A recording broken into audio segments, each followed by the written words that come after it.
I'm 28, and my name's Adam. I haven't spoken to my parents in over a year. That sentence alone feels surreal, considering I used to be the kid who waited up every night just to say goodnight to them. I thought maybe if I tried hard enough, good grades, trophies, even the perfectly timed jokes at the dinner table, maybe I'd get what my brother, Darren, seemed to be born with: their approval. Darren's 31 now, and to my parents, he's always been the one. Star athlete, smooth talker, the kind of guy who posts a selfie in a suit and gets 800 likes before lunch. And to be fair, Darren's not a villain. He's just a golden boy who never had to fight for anything. When he got promoted to regional VP at some mid-tier marketing firm, my parents threw a party so extravagant you'd think he cured cancer. Champagne, catered sushi, a string quartet in the backyard. The highlight? They gifted him a Rolex in front of everyone, my dad raising his glass and saying, "To our pride and joy." That same week, I got a card in the mail. My birthday card. A flimsy piece of stock paper with a printed message, not even handwritten, that said, "Maybe next year you'll make us proud." That was it. No love, mom and dad. No check. No call. Just a line that might as well have said, "You're still not enough." I sat in my apartment, the card still open on the kitchen counter, while my phone buzzed with Instagram photos of Darren in his tuxedo, mom hugging him like he just returned from war. I wanted to throw the card out, but I couldn't. Not because I wanted to keep it, but because I needed to remember. I needed to stop pretending that one day they'd wake up and see me. They didn't know I had spent the last 5 years building something they could never wrap their heads around. See, I didn't go the traditional route. No 9 to 5, no big-name employer to brag about at country club brunches. I co-founded a tech startup in AI security. For the first couple of years, I lived off instant noodles and ran code until my eyes felt like sandpaper. No holidays, no birthdays, just grind. And then, after we landed a deal with a Fortune 500 company, things exploded. I got headhunted by a global firm looking to buy out our IP. The deal closed last month. My signing bonus? $1.2 million, not counting equity. When the wire hit, I didn't feel joy. Not at first. Just silence. I stared at the number and thought of every time I'd walked out of a school play, a science fair, a debate tournament, and saw no one waiting for me. You're too sensitive, when I try to speak up. Every Christmas where Darren got the good gifts and I got socks and a lecture. I didn't even tell them about the deal. I didn't want to. Until the card showed up. Something about those 6 words, "Maybe next year you'll make us proud," flipped a switch. I didn't reply. I didn't call. I didn't even text. I just snapped a screenshot of my bank app, the bonus sitting there in 6 clean digits, and sent it to the family group chat, followed by a simple message: "No need to wait for next year." 2 days later, I got a call from my mom. I let it ring. Then a voicemail: "Hi, sweetie. Just wanted to check in. Dad and I were thinking it's been too long. Maybe you could come home for dinner soon? We'd love to catch up." Catch up? After ignoring my graduation. After skipping my move-in day when I relocated alone to San Francisco. After pretending every one of my wins was a fluke or a flurry of luck. I listened to the voicemail from a penthouse hotel room in Tokyo, where I'd flown for a spontaneous break. I was eating Wagyu in a private booth when the message came through, the city glowing outside my window like a dream I once thought I didn't deserve.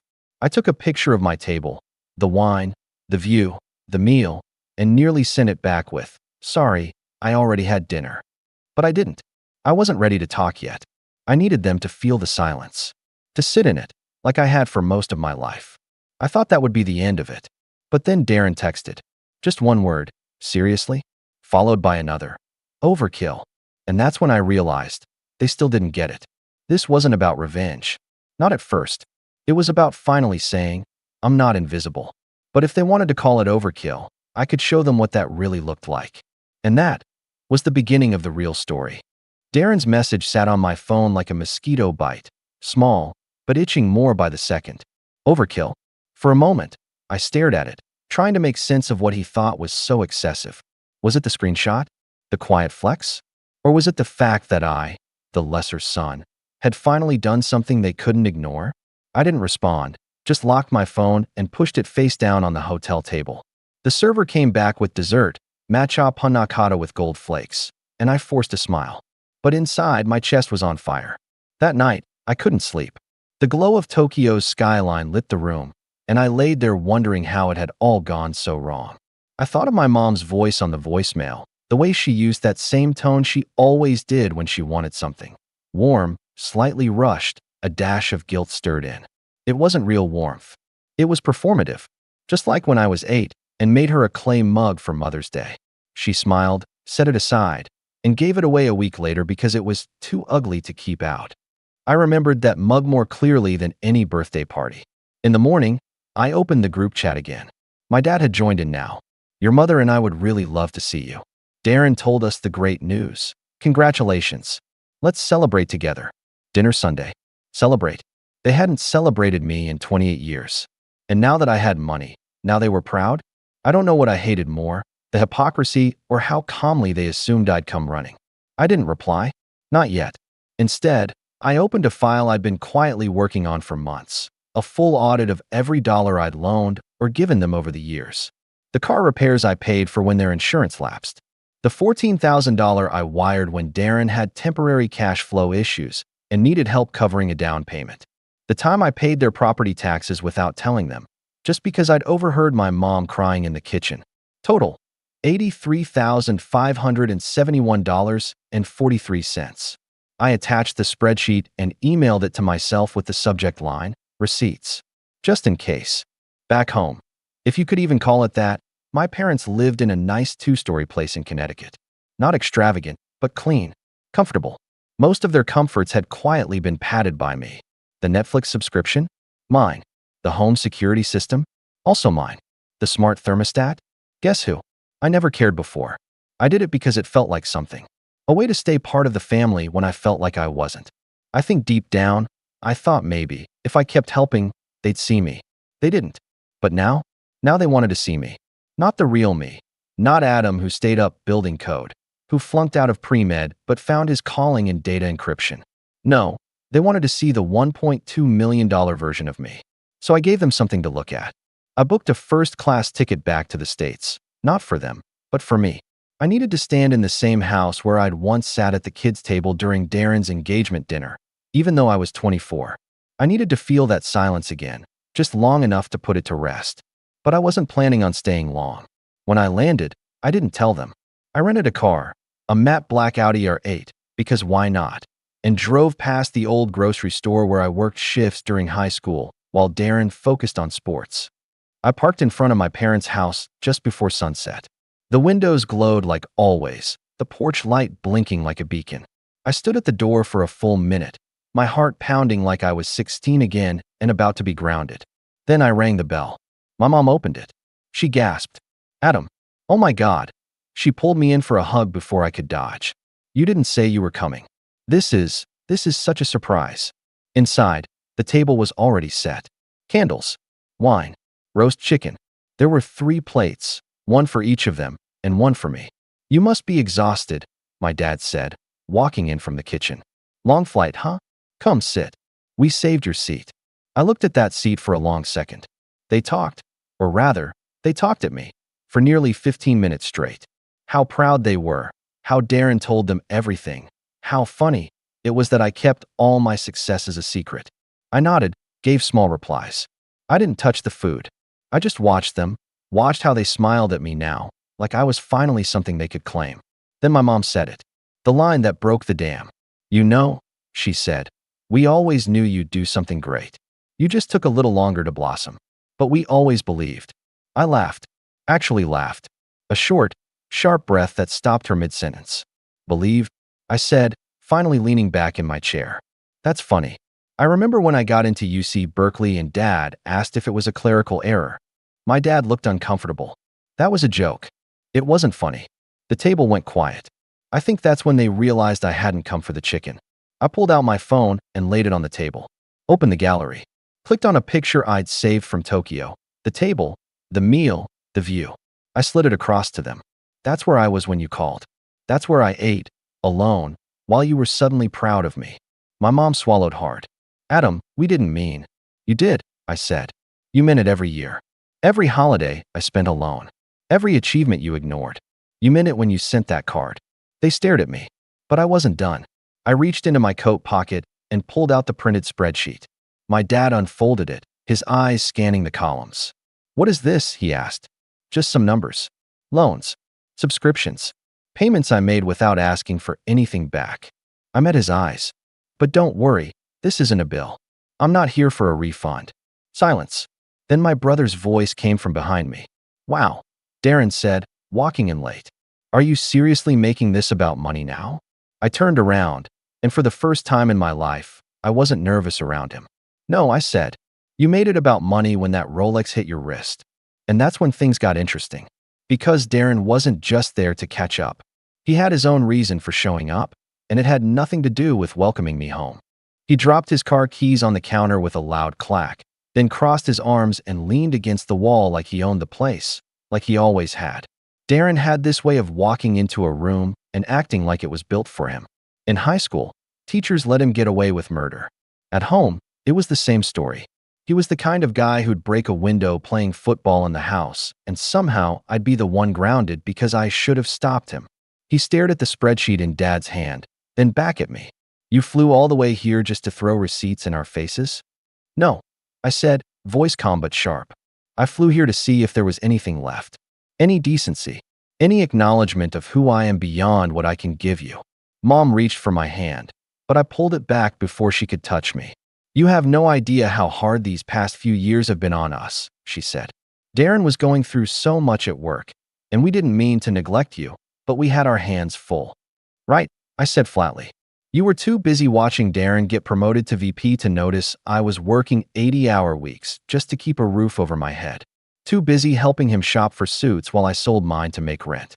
Too busy choosing who to root for, and you didn't even realize you made that choice." Dad sighed, the same way he always did when I didn't back down. "Adam, we've made mistakes, okay? But dragging this out, all this drama, it's not healthy. Let's move forward." I smiled bitterly. "You mean sweep it under the rug? Like you always do." Darren rolled his eyes and walked over to the fridge, pulling out a beer without asking. He twisted the cap off and muttered, "Classic Adam. Always the victim." That line hit like a slap, not because it surprised me. I'd heard it 100 times, but because I realized something in that moment. He wasn't just clueless. He needed me to be the victim. Because if I wasn't, then maybe he wasn't the hero. And that terrified him. I stood up slowly. "You want to know what this is about, Darren? It's not the money. It's not the birthday card. It's the narrative. You got to be the golden boy because it was easier than having 2 sons you had to care about. Easier to ignore me than admit you might have been wrong." "Wrong about what?" he snapped. I stepped closer, calm but firm. "About who's worth showing up for." That finally made my dad look up. He looked older than I remembered. Tired. Maybe he was finally seeing it. Or maybe he was just wondering how he'd lost control of the room. But before he could speak, Darren cut back in. "I'm not going to apologize for succeeding, Adam. I earned that promotion. I earned their pride. You always wanted things handed to you." I laughed under my breath. "You mean like the down payment I handed you? The job references I sent you back when you were finding yourself? Or do you mean the favor I called in to get you your first client so you could impress your boss and look like a miracle worker?" Darren's smug expression flickered. He opened his mouth, then closed it. For the first time in years, I had taken the air out of him. And it felt heavy. Not satisfying. Not triumphant. Just heavy. Mom blinked like she didn't know whether to be mad at me or embarrassed by Darren. My dad put down the spreadsheet without saying a word. And that's when I knew. This wasn't going to end with an apology or some movie-style hug. This wasn't a misunderstanding to clear up. It was a pattern, one they weren't ready to break. "You know what?" I said, slipping my phone into my pocket. "You don't have to like who I've become, but you don't get to rewrite how I got here." "Adam," Mom started. "Please. We're trying." "No," you're reacting. "Because now I'm visible. Because now I have something you think you want." Darren scoffed. "Oh, come on." "No," I cut in. "Don't interrupt me. Not this time." I let the silence hold.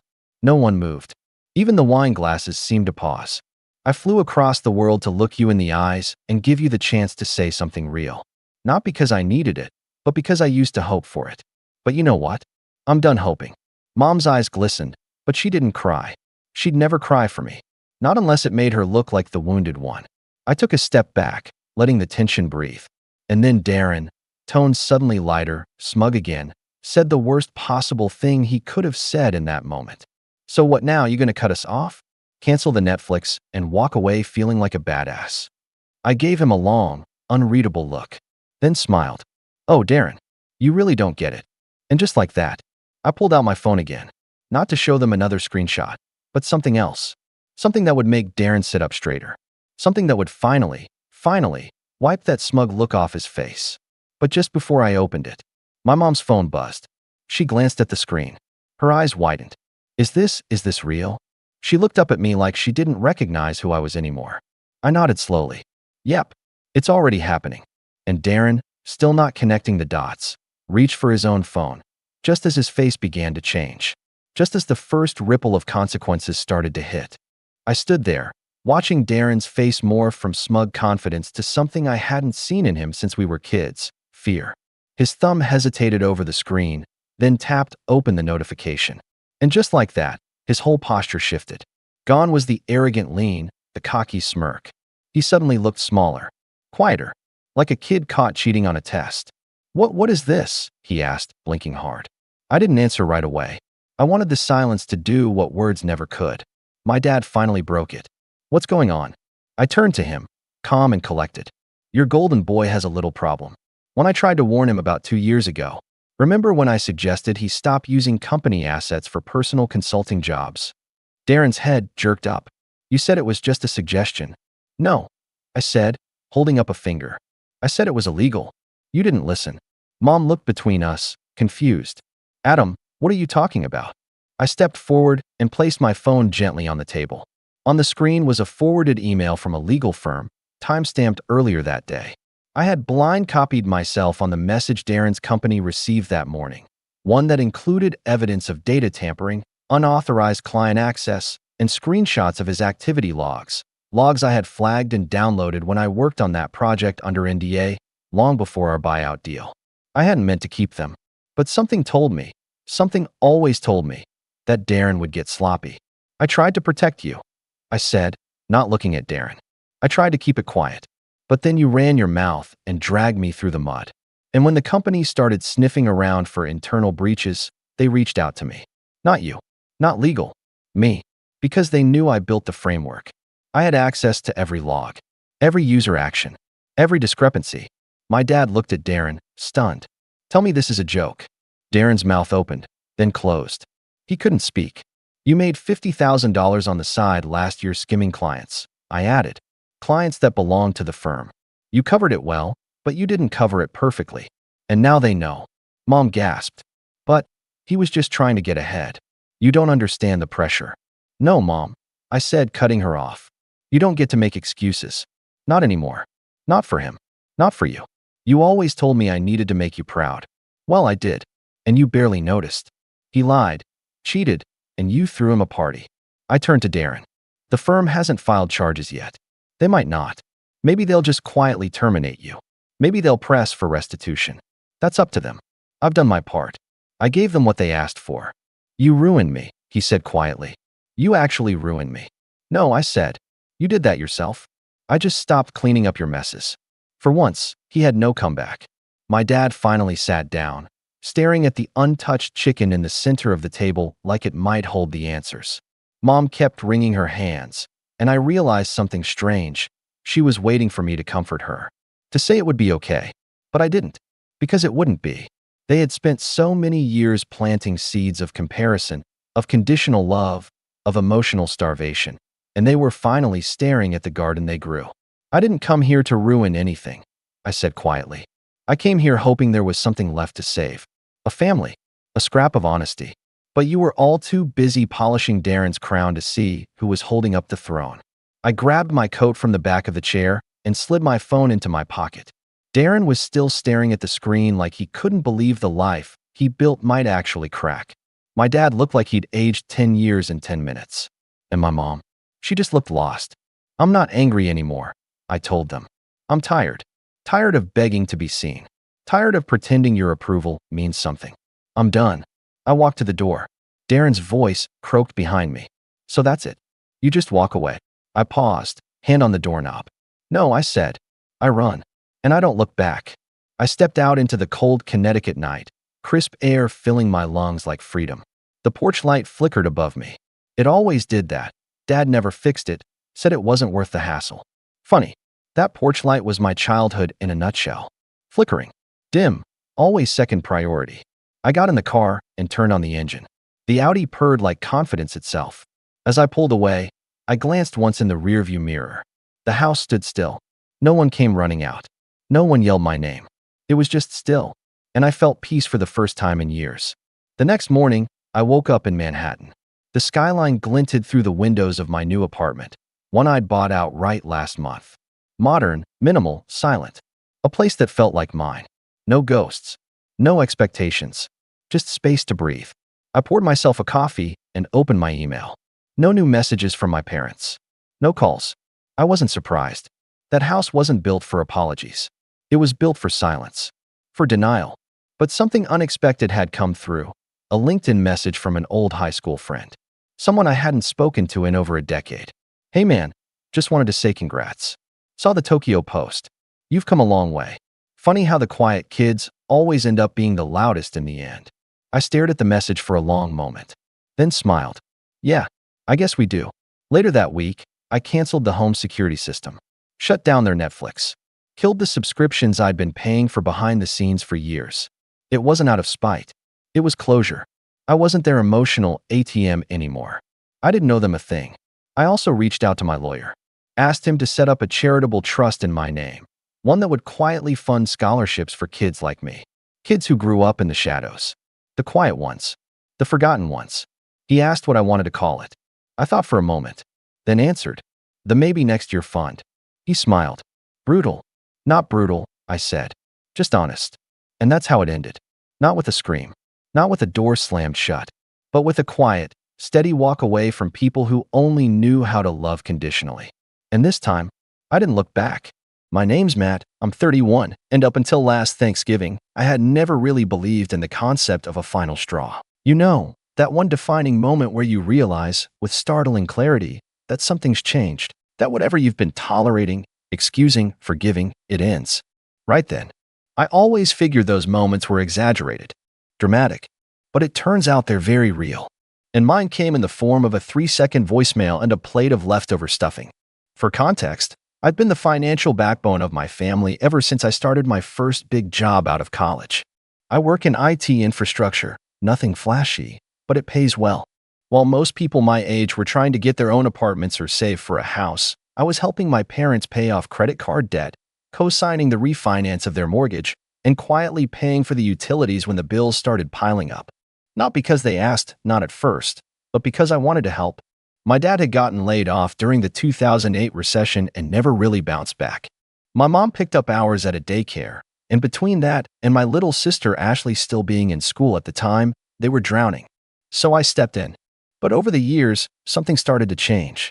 What began as me helping out turned into me being expected to help. There was no more, thank you. No more, we'll pay you back. It shifted into this unspoken agreement that I was now responsible for everything, and God forbid I ever asked for anything in return. And worse, over time, they started treating me like I was less. Like I didn't matter unless I was swiping my card. Thanksgiving was always a big deal in our family. My mom prided herself on her hosting, cheesy leaf-themed table runners, burnt pumpkin candles, the works. Every year I helped cover the groceries, helped clean, even helped cook. And every year, despite footing the bill, I found myself at the far end of the table, mostly silent, while conversations revolved around Ashley's latest influencer campaign or my cousin Jason's new real estate venture, neither of which, might I add, were remotely successful. Still, they were treated like royalty. I was the background character, the ATM with a pulse. But last November hit different. Things had already been tense for months.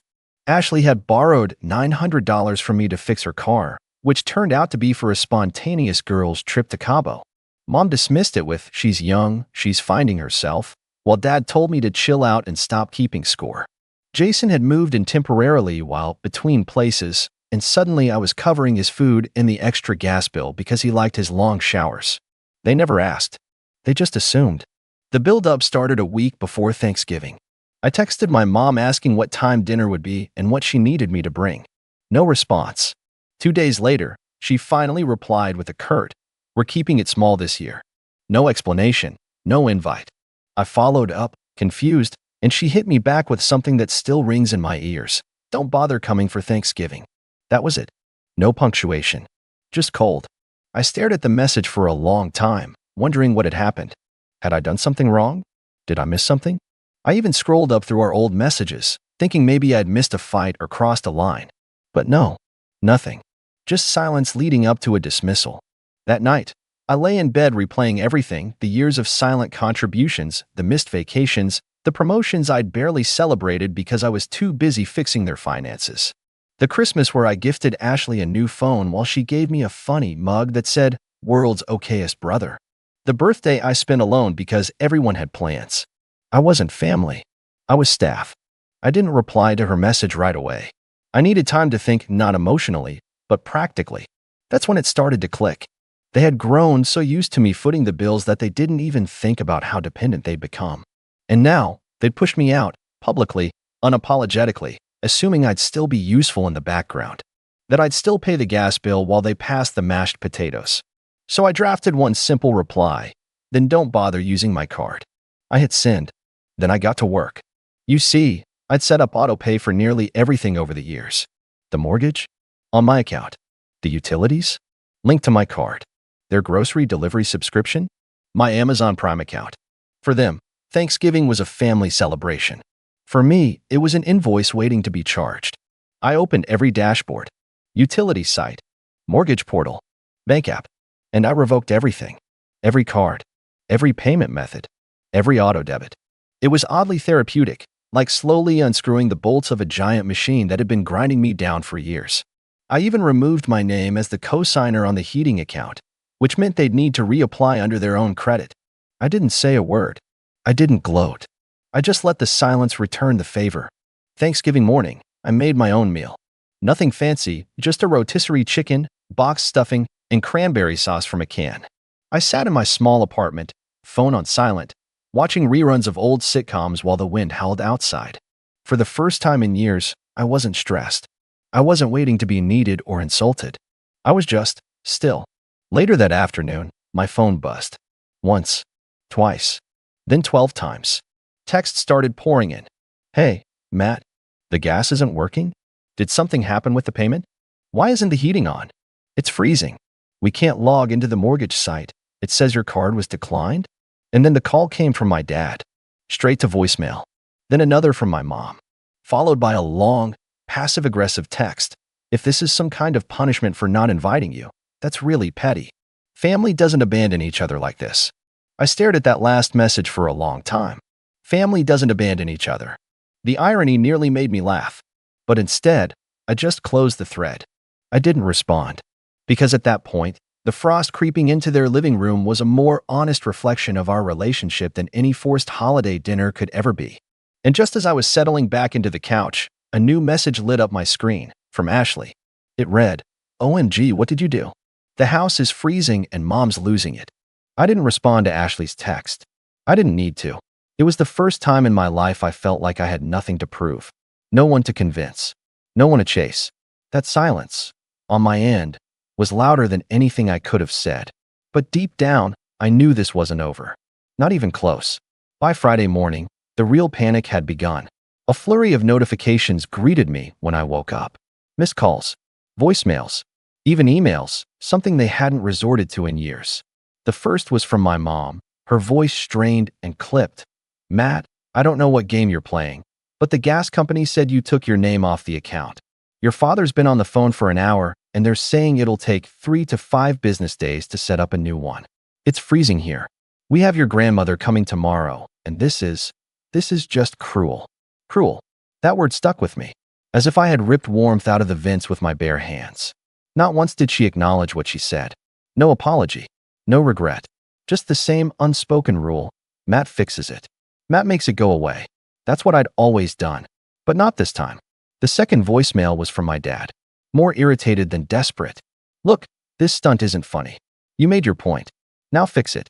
You know your mother isn't good with this kind of stress. Neither am I. Just get it turned back on, all right." The third message, however, gave me pause. It wasn't a voicemail. It was a forwarded email from the mortgage company, sent to the joint address we'd set up when I co-signed. I'd removed my payment method, yes, but apparently that had triggered a freeze. A notice was being issued about a delinquent payment, and they'd flagged the account for review since the credit card linked had also been canceled. I read it twice. 3 days late, and already the gears of consequence had begun to turn. Now let me explain something here. I wasn't trying to make them homeless. I wasn't looking for some cinematic revenge where they end up in a shelter or anything cruel like that. But I was trying to force a reckoning. For once, they needed to feel what it meant to depend on someone and lose that privilege. I spent that Friday in quiet, stubborn peace. I didn't go anywhere. Didn't post online. I made tea, folded laundry, played some retro video games from a console I hadn't touched in a year. But by Friday night, my peace broke. Ashley showed up at my door. I hadn't seen her in person in almost a month. Her version of busy meant too busy to respond to my texts, but not too busy to tag me in Instagram stories when she needed a new phone case or help with rent. She knocked like she was angry. Not nervous, just entitled. I cracked the door. "Hey," I said flatly. "Hey," she snapped. "That's all you've got." I leaned against the frame, calm. "You're lucky I opened the door." Her eyes narrowed. She was wearing a puffy coat and fingerless gloves, looking like she came from a ski lodge. "Mom's freaking out. Dad's losing it. Grandma's arriving tomorrow, and the house is basically an icebox. You have to fix this." I raised an eyebrow. "Why would I?" She blinked. Because you always do. And now you're just what? Gonna let the whole family suffer? Over one text message." That made me laugh, short and sharp. One text message. "You mean the one where Mom disinvited me from the only holiday I've had off this month? Where she decided I wasn't part of the family anymore, but still expected me to pay for the food and gas they were going to use without me?" Ashley crossed her arms, shifting her weight. She didn't mean it like that. She was just stressed. Jason was going to be there, and you two always fight, and the solution was to cut me out completely? I asked, voice rising just a little. "You all made a choice. You chose convenience over respect. That's fine, but choices come with consequences." She softened, a flicker of doubt appearing in her expression. "It's just cold, Matt. You've never done something like this before." And Mom said. I cut her off. Don't tell me what Mom said unless she plans to say it to me. Because for 10 years I've paid for your mistakes. I covered your rent when you failed 2 semesters. I bought you a plane ticket home when your influencer boyfriend ditched you in LA. I paid off the balance on your credit card so Dad wouldn't find out you went on a shopping spree after Grandma's funeral. And not once, did you ever thank me without asking for something right after. The silence stretched between us. She looked down, then back up. "So what now? You just cut us off forever." I shrugged. "I don't know. Maybe. Depends on what you all do next." She scoffed. "This is low." I smiled, tight and tired. "No, Ashley. You've never seen me low. You've only ever seen me quiet." And then I closed the door. That night, I slept better than I had in months. The kind of sleep where you don't dream, don't stir, just sink into peace. But when I woke up the next morning, everything changed. Because waiting in my inbox was something I never expected.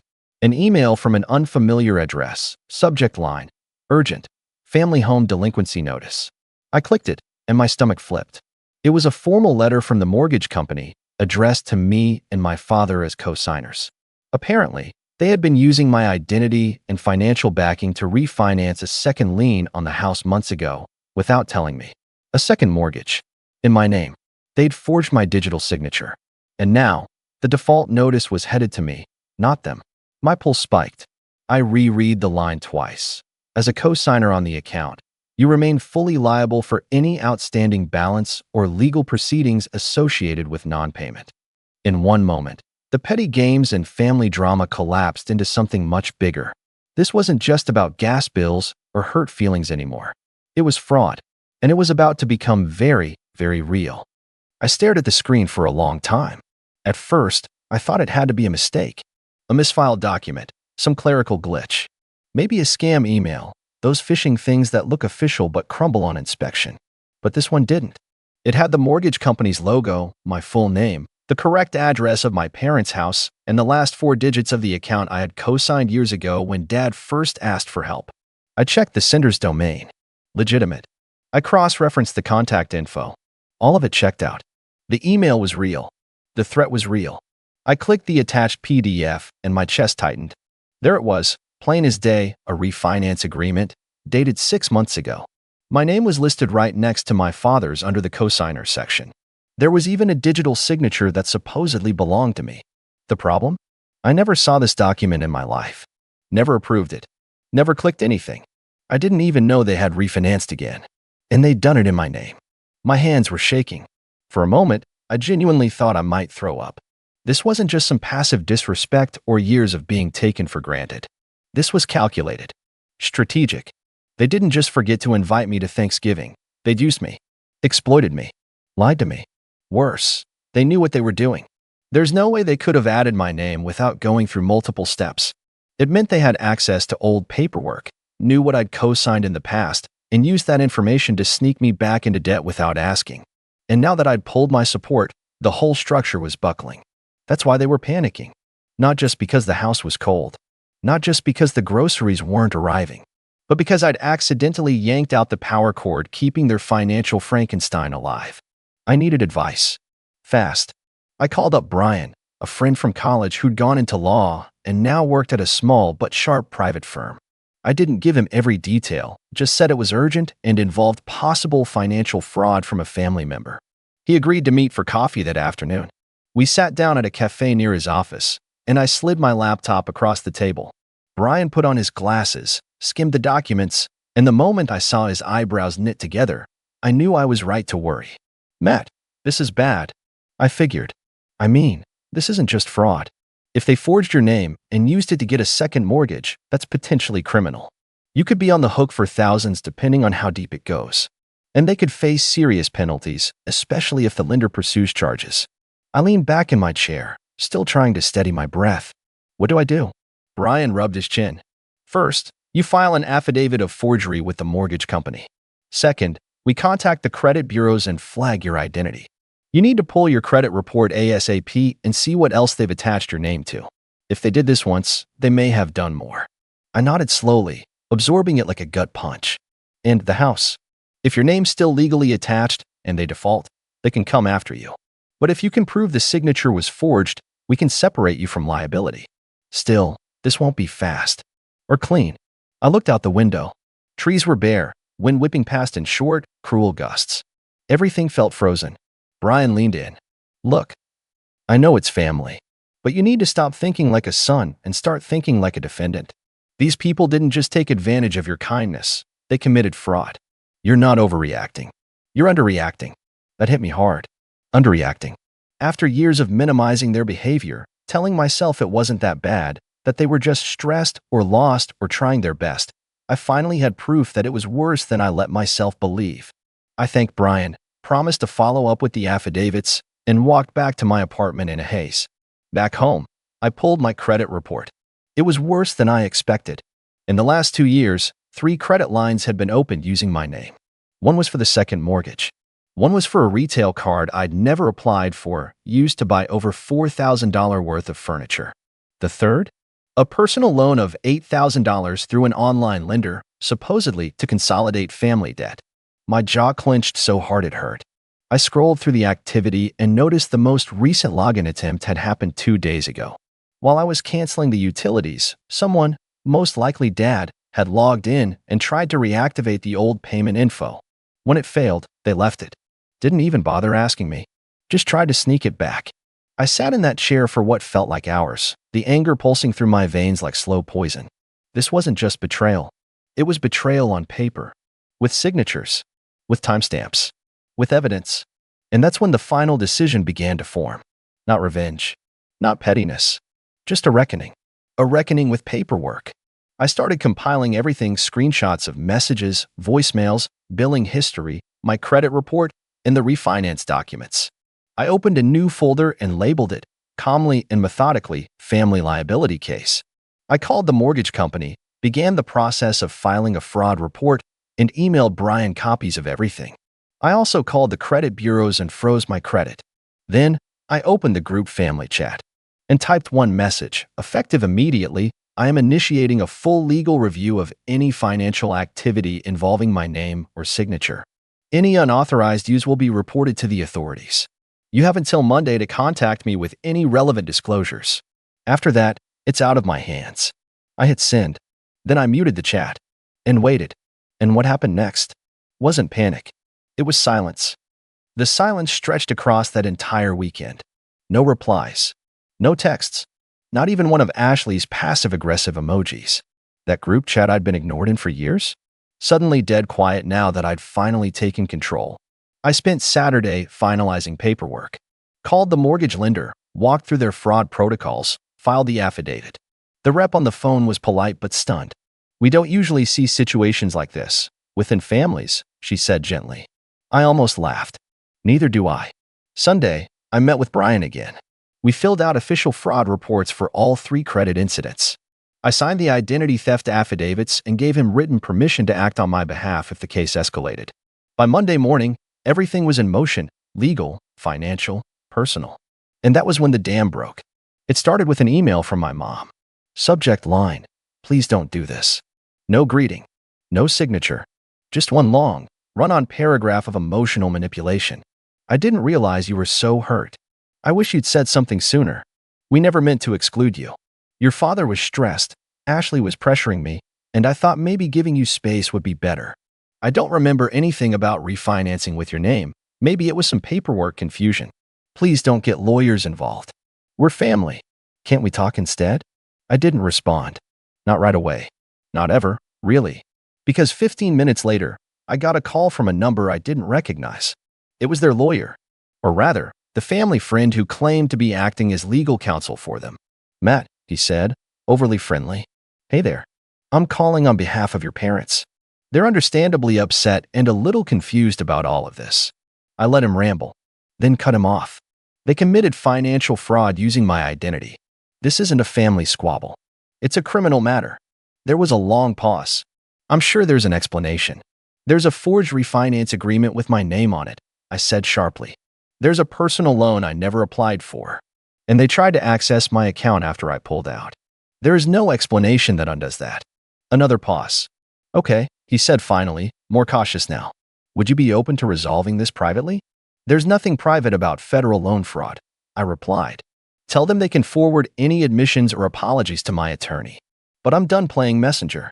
This isn't personal anymore. It's paperwork now." He sighed. "Understood." And that was the last I heard from their side, at least directly. Because the fallout didn't take long. By Thursday, the mortgage company had completed their initial investigation.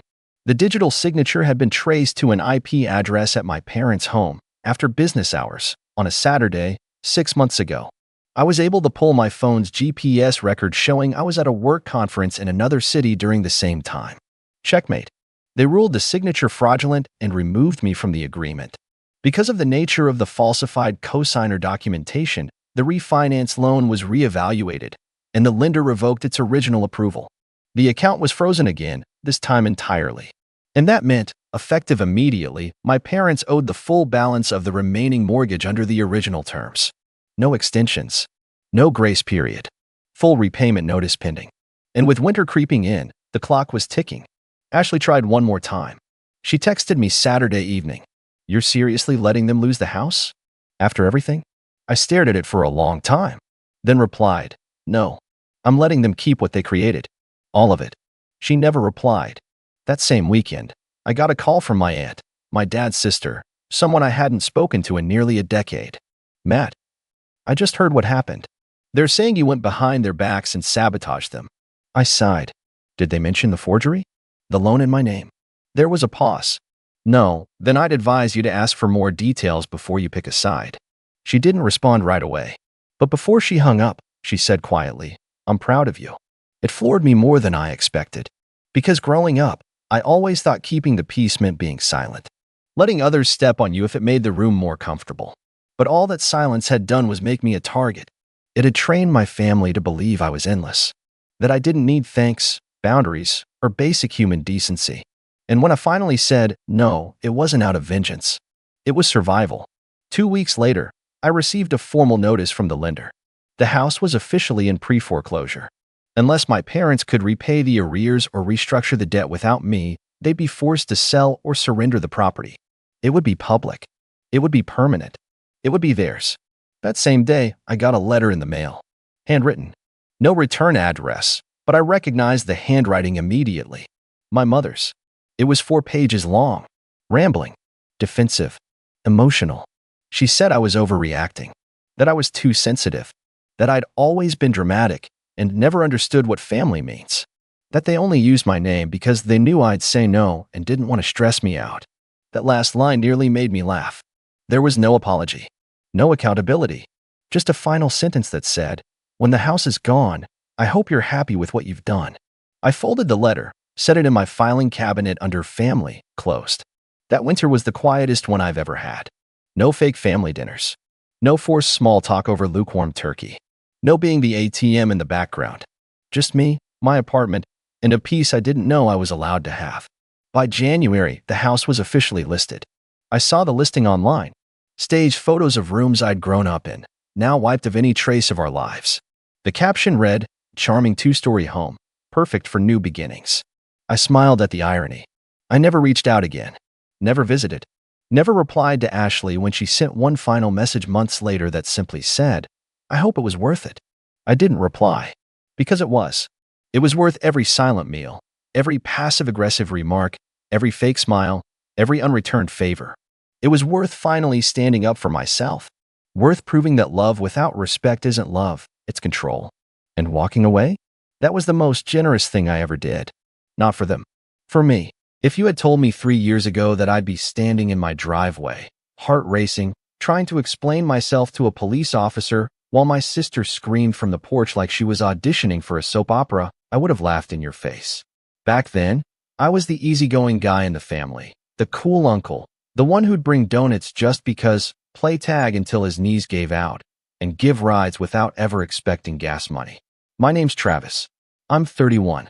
No wife, no kids of my own. Unless you count my cat, Doug, who acts more like a grumpy roommate than a pet. I work remote tech support from home and live in the same house I grew up in, though it's been remodeled and repainted enough times that it barely feels like the place where my sister used to throw my action figures off the roof to see if they could fly. That sister?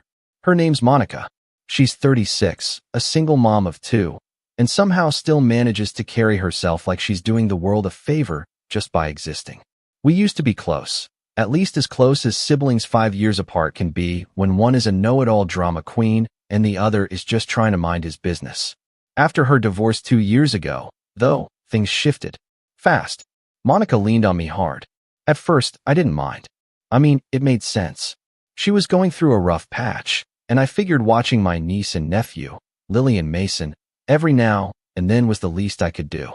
But every now and then turned into twice a week, then every other day, then random knock-knocks at 6 a.m. with Monica shoving her kids at me like a pair of luggage she didn't feel like carrying.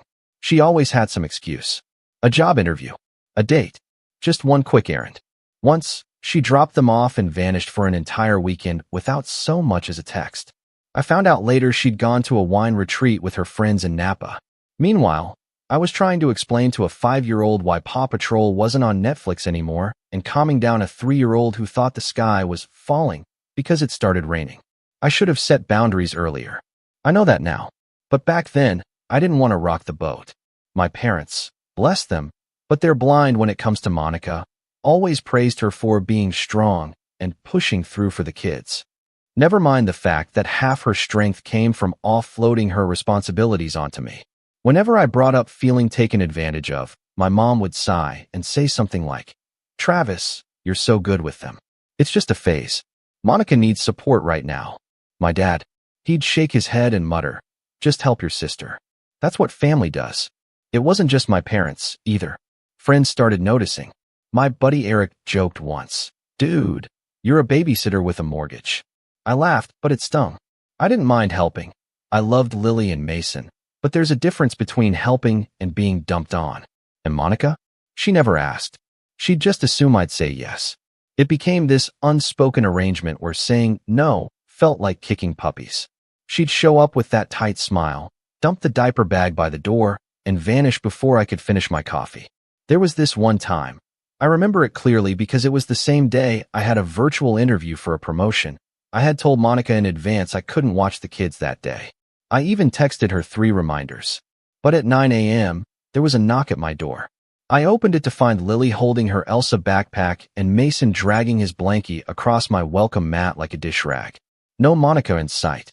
I stood there, dumbfounded, until I saw her speeding off in her car like she'd just committed a crime. I was livid. But what could I do? Leave the kids outside? Of course not. So I missed the prep time for my interview and botched the whole thing, trying to mute a crying toddler while explaining database management to a hiring manager. I didn't get the job. Still, I swallowed it. Every time I swallowed it, I kept telling myself she'd eventually get it together, find some stable ground, and stop using me as her fallback. But people don't change when you enable them. They just get bolder. The breaking point started 2 Fridays ago. It was supposed to be my weekend off. No Zoom calls, no client emergencies. Just me, Doug, and a pizza the size of my ego. I was halfway through a documentary about old-school game developers when my phone buzzed. Monica. I let it ring. Then came the texts. Hey, can you take the kids? I've got a date. Just a few hours. I didn't reply. 5 minutes later. Travis? I need you. And then, don't ignore me. This is important. I stared at the screen, thumb hovering over the keyboard. I could already hear her voice in my head. High-pitched, passive-aggressive, with just enough guilt tripping to make me feel like the villain. But something in me snapped. I was tired. Tired of being treated like a backup plan. Tired of pretending I didn't mind. So for the first time in over a year, I said no. Can't do it. I have plans. Please ask someone else. She didn't respond. For about 30 minutes, I thought maybe she finally got it. Maybe this was the beginning of her respecting my time. I even started to relax, finished my pizza, and was just reaching for the remote when I heard knocking. Not the light tap-tap of a friendly visit. No, this was pounding. Urgent. Annoyed. I opened the door, and there she was, Monica, fuming, arms crossed, kids in the car behind her. She didn't even say hello. You're seriously not taking them? No. I told you I had plans. You always have plans lately, she snapped, brushing past me into the house like she owned the place. What? Some big bachelor party with your cat? I closed the door behind her, trying to keep calm. You didn't even ask if I was free. You just assumed. I'm their mother, Travis. I need support. I took a breath. And I've been supporting you. For months. But I'm not your husband. I'm not your nanny. You need to figure this out. She rolled her eyes. Wow. So dramatic. It's a few hours. They love being here. That's not the point. She looked like she was about to argue more. But then Lily started crying in the car. Mason kicked the back of the seat. Monica gave me this look like I was the one torturing them. You're really going to make them go back home upset? She hissed. I didn't answer. And that silence? That silence was apparently unforgivable. She left in a cloud of muttered insults and slammed car doors, peeling out of my driveway like a teenager grounded for the weekend. I figured that was it. Maybe she'd cool off. Maybe she'd realize she couldn't bully me into parenting her kids for her. But I underestimated just how far Monica was willing to go. Because less than an hour later, I heard another knock. This time, it wasn't Monica. It was a police officer. And behind him, my parents. I froze when I opened the door. Not because I thought I'd done anything wrong, but because there's something deeply unsettling about seeing a cop on your doorstep, especially when you have no clue why they're there. He wasn't one of those cartoonishly stern types, but the uniform, the belt, the badge, they all carried weight. Enough weight to make my stomach twist. He stood tall, maybe early 40s, dark sunglasses even though the sun had dipped low, and a professional, unreadable expression on his face. Travis Hallbrook? He asked, clipboard in hand. Yeah. He nodded. I'm Officer Langley. I received a call regarding potential child neglect happening at this residence. Can I come in for a quick chat? My mouth went dry. I blinked at him, half expecting a camera crew to jump out and yell gotcha. But no, this wasn't a prank. This was real. I stepped aside, heart pounding in my ears. Then I saw them, my parents. My mom standing by the driveway, arms folded tight across her chest like she was cold, even though it was 73 degrees. My dad beside her, face grim, eyes narrowed. Neither of them waved. Neither of them smiled. My chest sank. Officer Langley stepped inside and looked around like he was searching for something or someone. Mind if I take a look around? He asked. Sure, I said, confused. But there are no kids here. I'm alone. He looked back at me. We received a report that 2 minor children were left unsupervised in this house, and that their safety was in question. What? I blinked. No, that didn't happen. He paused, clearly trying to read me. Let's sit down for a moment. We moved into the living room. Doug, my grumpy cat, was sprawled on the couch like none of this concerned him. I envied that cat more than I can explain. Officer Langley pulled out a notepad. Can you walk me through your day? Just a brief timeline. So I did. I explained everything, from Monica's text to her showing up and me refusing to take the kids.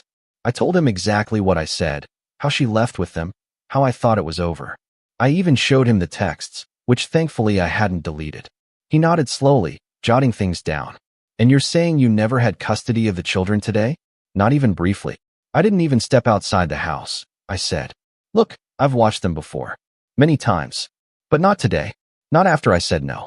Monica left upset. That's the last I heard from her.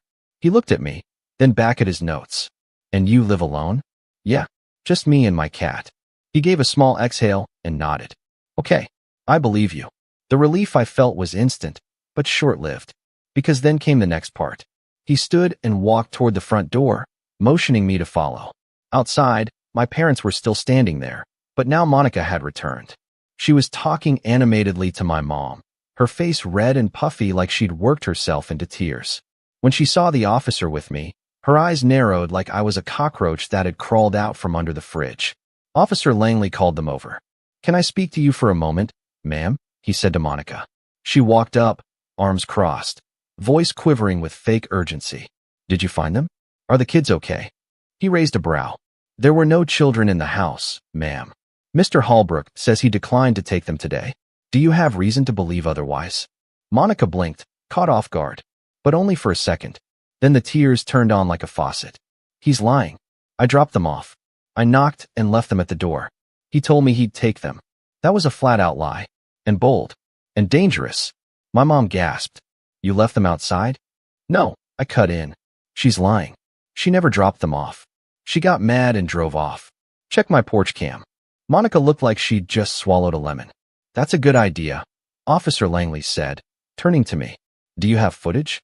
I nodded and pulled out my phone, heart racing as I opened the app for my security system. I scrolled back to the exact time, 9:03 p.m. There she was, in HD quality, standing at the door alone. No kids. No car seats being removed. No backpacks. Just Monica, yelling at me, storming off. I handed the phone to Officer Langley. He watched it, stone-faced. Then he turned back to her. Ma'am, he said, voice stern now. This contradicts your statement. There's no evidence you left children here, and if you falsely report neglect, that's a serious matter.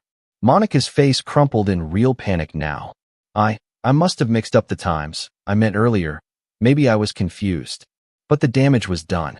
She stammered. My parents stared at her in shock, and Officer Langley gave her the kind of look usually reserved for people who try to bring soup through airport security.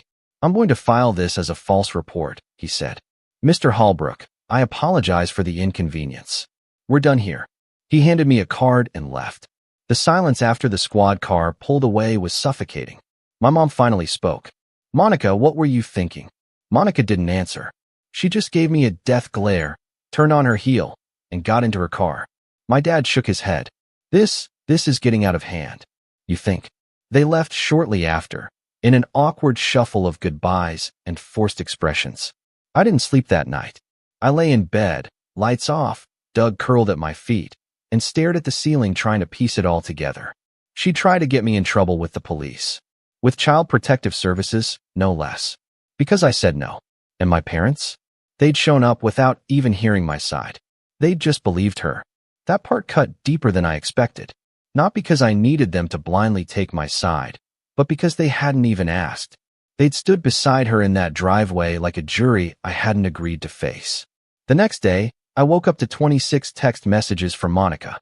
Most of them were long, accusatory paragraphs. Some were guilt trips. Do you even care about your niece and nephew? Others were outright manipulative. I'm all they have. If you're not going to help, what do you expect me to do? And a few were just plain venomous. I didn't respond. I couldn't. I needed to think. But things didn't calm down. In fact, the fallout got worse. 2 days later, I got a call from my mom. She wanted to talk about what happened. Travis, she said, voice calm but strained. I know Monica overreacted. but she's under a lot of stress. You think that justifies calling the police on me? No, of course not. That was wrong. But she's overwhelmed. And the kids are not my kids. There was a long pause. Then she sighed. You've always been the responsible one. You know that. That's why we've trusted you to help. Oh, there it was. The old line. The unspoken family rule. Travis will take it. Travis will carry it. Travis will deal with it because he's stronger. But I wasn't feeling strong. I was feeling used. I'm not a safety net, I said quietly. And I'm not going to be one anymore. Mom didn't know what to say to that. She just said we'd talk soon and hung up. After that, Monica switched tactics. She went from angry texts to painting herself as the victim on social media. I don't use Facebook much, but I got a message from an old family friend saying, "Is everything okay with your sister?" She posted something weird. I logged in and found a long, passive-aggressive post on her page. When you can't even count on your own family to support you through hard times, you start to realize who truly cares about your kids. Sad how some people would rather watch Netflix than make sure 2 innocent children are safe. But hey, cats are more important, right? There were over 50 likes and a handful of concerned comments. A few people offered her support. Some asked who she was talking about. One of my aunts tagged me.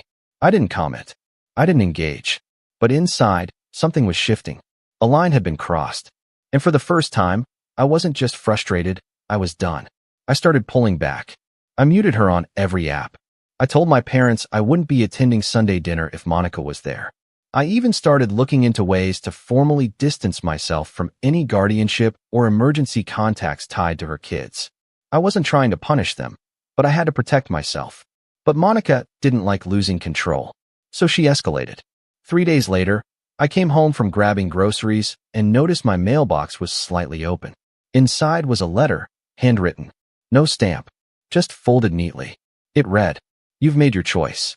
Just remember, choices have consequences. I won't protect you next time." No signature, but I knew the handwriting. Monica had a very specific way of making her "why" loop under the line. I stared at the letter for a long time, then looked toward the street. Nothing. No sign of her. Just the quiet hum of a neighborhood pretending it wasn't suffocating under all the polite silence. I didn't call the police. Not yet. But I took pictures. Saved them. Backed them up. Because something told me this wasn't over. And I was right. It's weird how betrayal doesn't always feel like a sharp stab in the back. Sometimes it's slower. Like a rope tightening around your chest. You can still breathe at first. Still think straight. But little by little, it starts to pull tighter until all you're left with is that sinking, panicked feeling that something permanent has just broken. That's what part 3 of this mess felt like. It started with silence. After the creepy letter in my mailbox, Monica's little choices have consequences, gem, I expected more fireworks. A tantrum. A screaming phone call. Maybe even another fake police report. But instead, I got nothing. For almost 2 weeks. It was unnerving. You'd think I'd be relieved, but I wasn't. It felt like waiting for a storm to hit after the wind dies down. I kept checking my porch cam obsessively. I even started locking the side gate to my backyard and double-checking all the windows every night before bed. I don't think Monica would do anything violent, but I also wouldn't have expected her to try and get me arrested, and yet, here we were. During that quiet stretch, I tried to get my life back to some version of normal. I went for runs, took on a few extra freelance projects, started eating real meals again instead of stress snacking my way through boxes of granola bars. Doug, my ever-judgy cat, finally stopped side-eyeing me like I was vibrating with nervous energy. But that peace was built on a landmine, and it didn't last. It all came to a head one Thursday evening. I remember it so clearly because I was on a client call when I noticed a missed call from my boss. I work contract tech support for a mid-sized startup, and while the job isn't glamorous, it's stable. And I'd been working toward a more permanent, salaried position for months. The plan was for them to review my case in December. If I kept performing well, I'd be bumped to full-time with benefits. That call, it wrecked everything. I called him back the second I got off the Zoom session. "Hey, Brad, sorry I missed you. Everything okay?" His voice was clipped. Tense. "Travis, we need to talk. Something came up in HR today." My stomach dropped. "HR?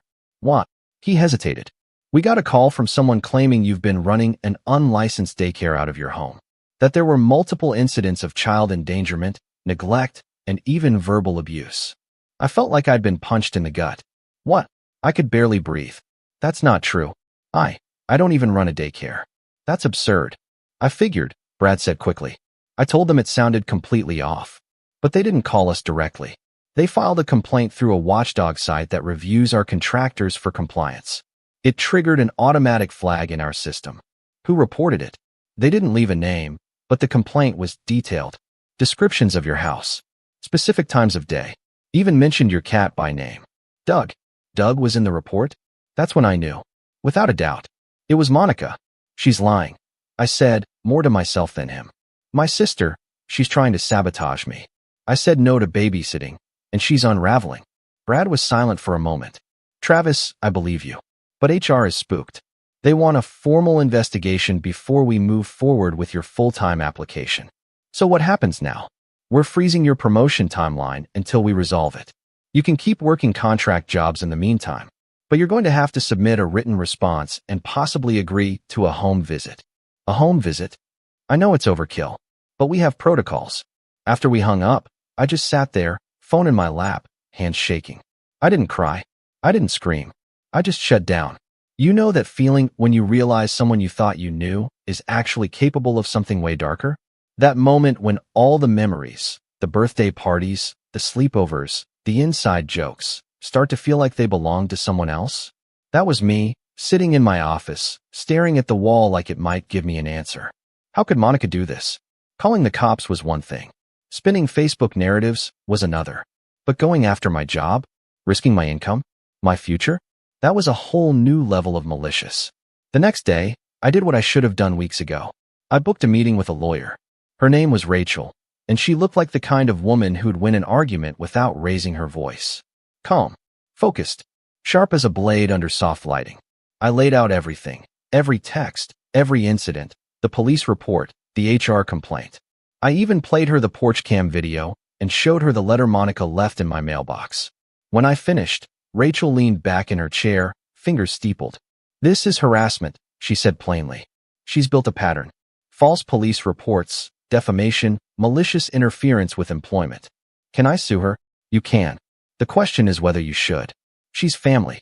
It's messy. And if you go nuclear, it'll burn every bridge in sight. I didn't hesitate. She already set the fire. I'm just deciding if I want to stop letting it burn me. Rachel nodded.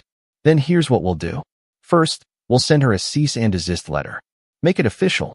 Second, we'll notify your employer that legal action is being considered in response to the false report. That might help speed up their internal investigation.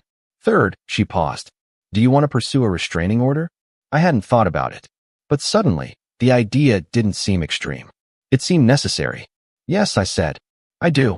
I left the office with paperwork in hand and a twisted knot of nerves in my chest. This was war now. Legal, adult war, but war all the same.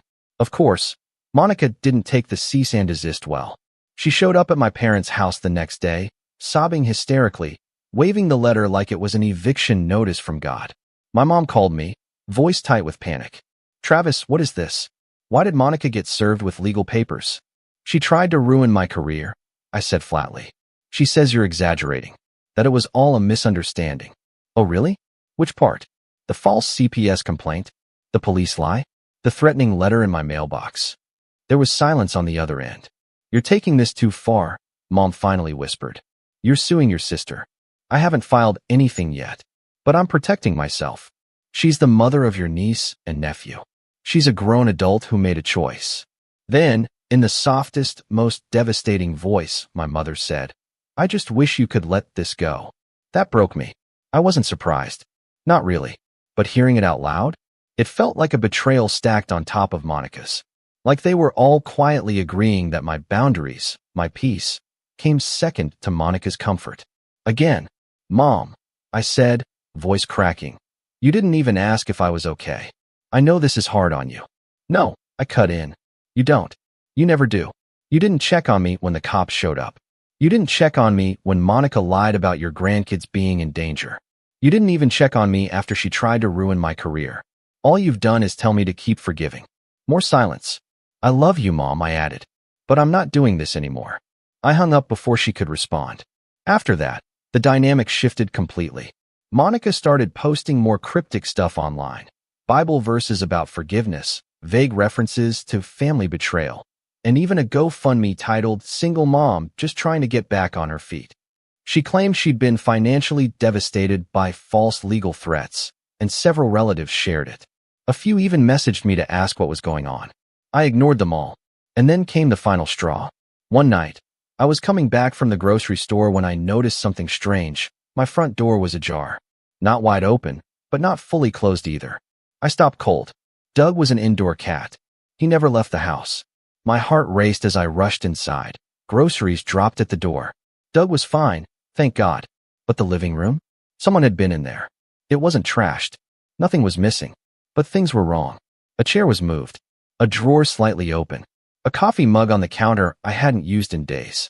And on the kitchen table, in the same handwriting as the mailbox letter, was another note. Family doesn't take family to court. That was it. No name. No threats. Just a warning. But I didn't feel fear this time. I felt fury. Pure, ice-cold fury. This wasn't miscommunication. This wasn't a messy sibling fight. This was psychological warfare. Gaslighting. Manipulation. And now? Trespassing. She'd broken into my home. The camera footage showed her coming in through the side door, the one I used for the backyard. I hadn't locked it that day. I hadn't thought I needed to. I called Rachel. I called the police. I documented everything. And then I started planning something I never thought I'd do. A full legal case. I wasn't just going to defend myself anymore. I was going to expose everything. There's a strange quiet that settles in after your world tilts sideways. It's not peace. It's not even numbness. It's the kind of quiet that follows destruction, like standing in the ashes after everything you built has already burned. That's where I was. After the break-in, the police came. They dusted for prints, looked around, and asked questions, all while I sat at my kitchen table staring at that second note. I told them who I thought it was. They didn't say much, just that they'd look into it. But the look on the officer's face told me everything. He knew how complicated family cases got. He knew how easily they got buried. Rachel, my lawyer, filed an emergency restraining order that same day.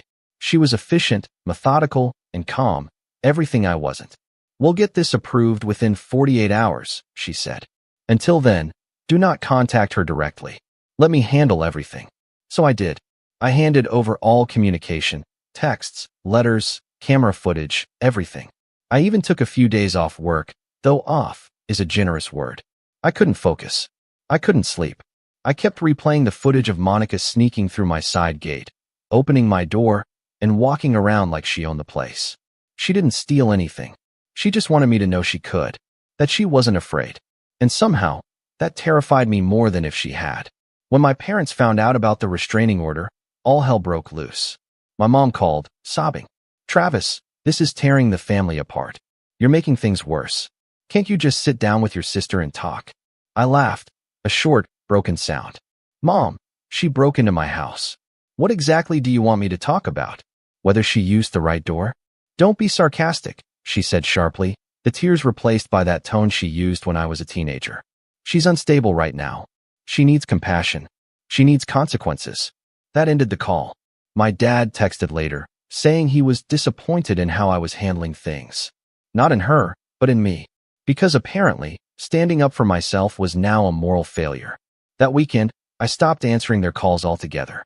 The silence that followed was heavy, but it was also clarifying. I started realizing just how much of my life had revolved around keeping the peace, doing whatever it took to keep Monica calm, to keep Mom proud, to keep everyone else comfortable. Every argument I'd backed down from, every favor I'd agreed to, every time I swallowed anger instead of speaking up, it all came rushing back like a highlight reel of my own weakness. And now? Now I was done being the peacekeeper. But the damage was already spreading. At work, HR had escalated the false daycare report. They weren't accusing me of anything directly, but they needed cooperation. So I found myself cleaning my house for a home inspection, something they said was optional, but encouraged. Optional, my foot. I felt like a criminal prepping for parole review. When the HR rep showed up, she was polite but distant. She looked around, took notes, smiled in that corporate way that doesn't reach the eyes. I showed her my documentation, the police report, the lawyer's letter, even the restraining order request. She nodded sympathetically but didn't say much. 2 days later, Brad called. Travis, I have to be honest. HR's nervous. The complaint might have been fake, but the optics are bad. We have to pause your projects for now. So I'm suspended? Temporarily. How long is temporarily? He sighed. Until they finish their review. I didn't argue. What would be the point? I just hung up, stared at my blank computer screen, and let the weight of it sink in. My income, gone, at least for now. My reputation, under review. My family, fractured beyond recognition. And Monica? Silent. No calls. No texts. No public posts. It was as if she'd vanished, but I knew better. She was sitting somewhere, waiting for me to crumble under the pressure she'd created. And for a while, I almost did. I stopped leaving the house unless I had to. The groceries I bought rotted in the fridge. My sleep schedule disintegrated. Even Doug seemed to pick up on it. He'd curl against my side like he was guarding me from something invisible. I didn't even have the energy to put up my usual sarcastic front anymore. But somewhere in the middle of that low point, a shift started. It wasn't sudden. It was slow, almost unnoticeable. One night, around 3 a.m., I sat in the dark with a mug of cold coffee and thought about everything I'd lost. Then I started thinking about what I still had. The security footage, the texts, the police records, even the letter. I'd been so focused on surviving the chaos that I hadn't realized how much evidence she'd left behind. I opened my laptop, created a folder called Documentation, and started organizing. I went through every message, screenshotting, labeling, timestamping. Every lie, every threat, every post. I backed it up twice, one on a drive, one on the cloud. It was mechanical at first, but it felt like reclaiming control, like piecing together the narrative she had tried to twist against me. I didn't know what I'd do with it yet, but I knew one thing. I wasn't going to play defense forever. Days turned into weeks. The restraining order was approved, temporary, but still a win. Rachel said the court date for the full order was scheduled in a month. She also said Monica hadn't responded to the cease and desist, which worked in our favor. Then something unexpected happened. I got an email from Brad. Hey Travis, HR concluded their review. Everything's cleared. We're reinstating your projects starting next week. Sorry for the mess. I know this was rough. Also, I spoke to the higher UPS about your performance. They're still considering you for full-time once the dust settles. I stared at that email for a long time. Relief washed through me, but it was bittersweet. I should have felt victorious, but instead I just felt tired. Because while I'd survived her sabotage, the trust was gone, not just with her, but with everyone who had stayed silent when it mattered. I didn't tell my parents about the reinstatement. Didn't answer when my mom texted a week later asking if we could have dinner as a family. I was done trying to fix a dynamic that clearly didn't want to be fixed. Instead, I focused on the plan. Rachel and I went through everything again. She said if we pursued the case, we'd have to prove not just defamation, but malicious intent, that Monica knowingly lied to harm my reputation and income. Between the police report, the HR complaint, and the break-in footage, we had a solid foundation. Most people wouldn't go through this much trouble to hurt a sibling, Rachel said one day, scanning through the files. What do you think she really wants? I thought about that. About every time Monica had guilt me, manipulated me, or cried her way out of consequences. About how she thrived when people bent around her chaos. She wants control, I said finally. And she's losing it. Rachel nodded. Then that's what makes her dangerous. The next week, I quietly started preparing my personal life for distance. Changed the locks. Installed a new alarm system. Updated my passwords. Removed Monica and my parents from my emergency contacts. Even changed the beneficiary on my life insurance. It felt dramatic, but I'd learned that dramatic is what people call boundaries when they're used to you having none. But the hardest part came one Sunday evening. I drove to my parents' house.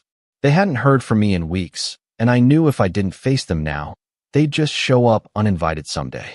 When I pulled into the driveway, the porch light was on. I could see my mom through the kitchen window, setting the table like she always did. When she saw me, her face lit up, hopeful, like everything could just go back to normal. It couldn't. Dinner was quiet. Tense. My dad asked polite questions about work. My mom avoided eye contact. It was like everyone was pretending we hadn't been through a family civil war. Finally, I set down my fork.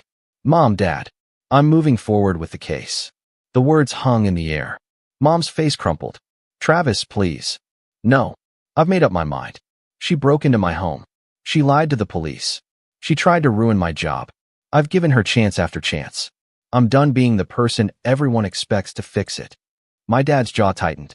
You'll regret this. I met his eyes. I already regret not doing it sooner. I stood up, thanked them for dinner, and left. That drive home was the loneliest one of my life. Not because I'd lost my family. I think, deep down, I'd lost them a long time ago. But because I realized I was finally choosing myself over them. And that kind of freedom doesn't come without grief. When I got home, the house was dark, quiet, safe. Doug jumped onto my lap as I sat on the couch, his weight warm and grounding. I opened my laptop, pulled up the folder labeled documentation, and began typing the first draft of my formal complaint. Every detail, every date, every lie, laid bare in black and white. For the first time in months, my hands didn't shake. For the first time in years, I wasn't reacting. I was building something. And somewhere deep down, I knew Monica had no idea what was coming next. They say healing isn't linear, and whoever said that must have had a sister like mine. The weeks after I walked away from my parents' dinner table were quiet in a way that didn't feel like avoidance anymore. It felt intentional, like I was finally carving out a space in my life that belonged to me, not to Monica's chaos, not to my parents' guilt, not to anyone else's expectations. Just me, my work, and my extremely judgmental cat. The first sign that things were changing came through my email inbox. Brad, my manager, sent me a note on Monday morning.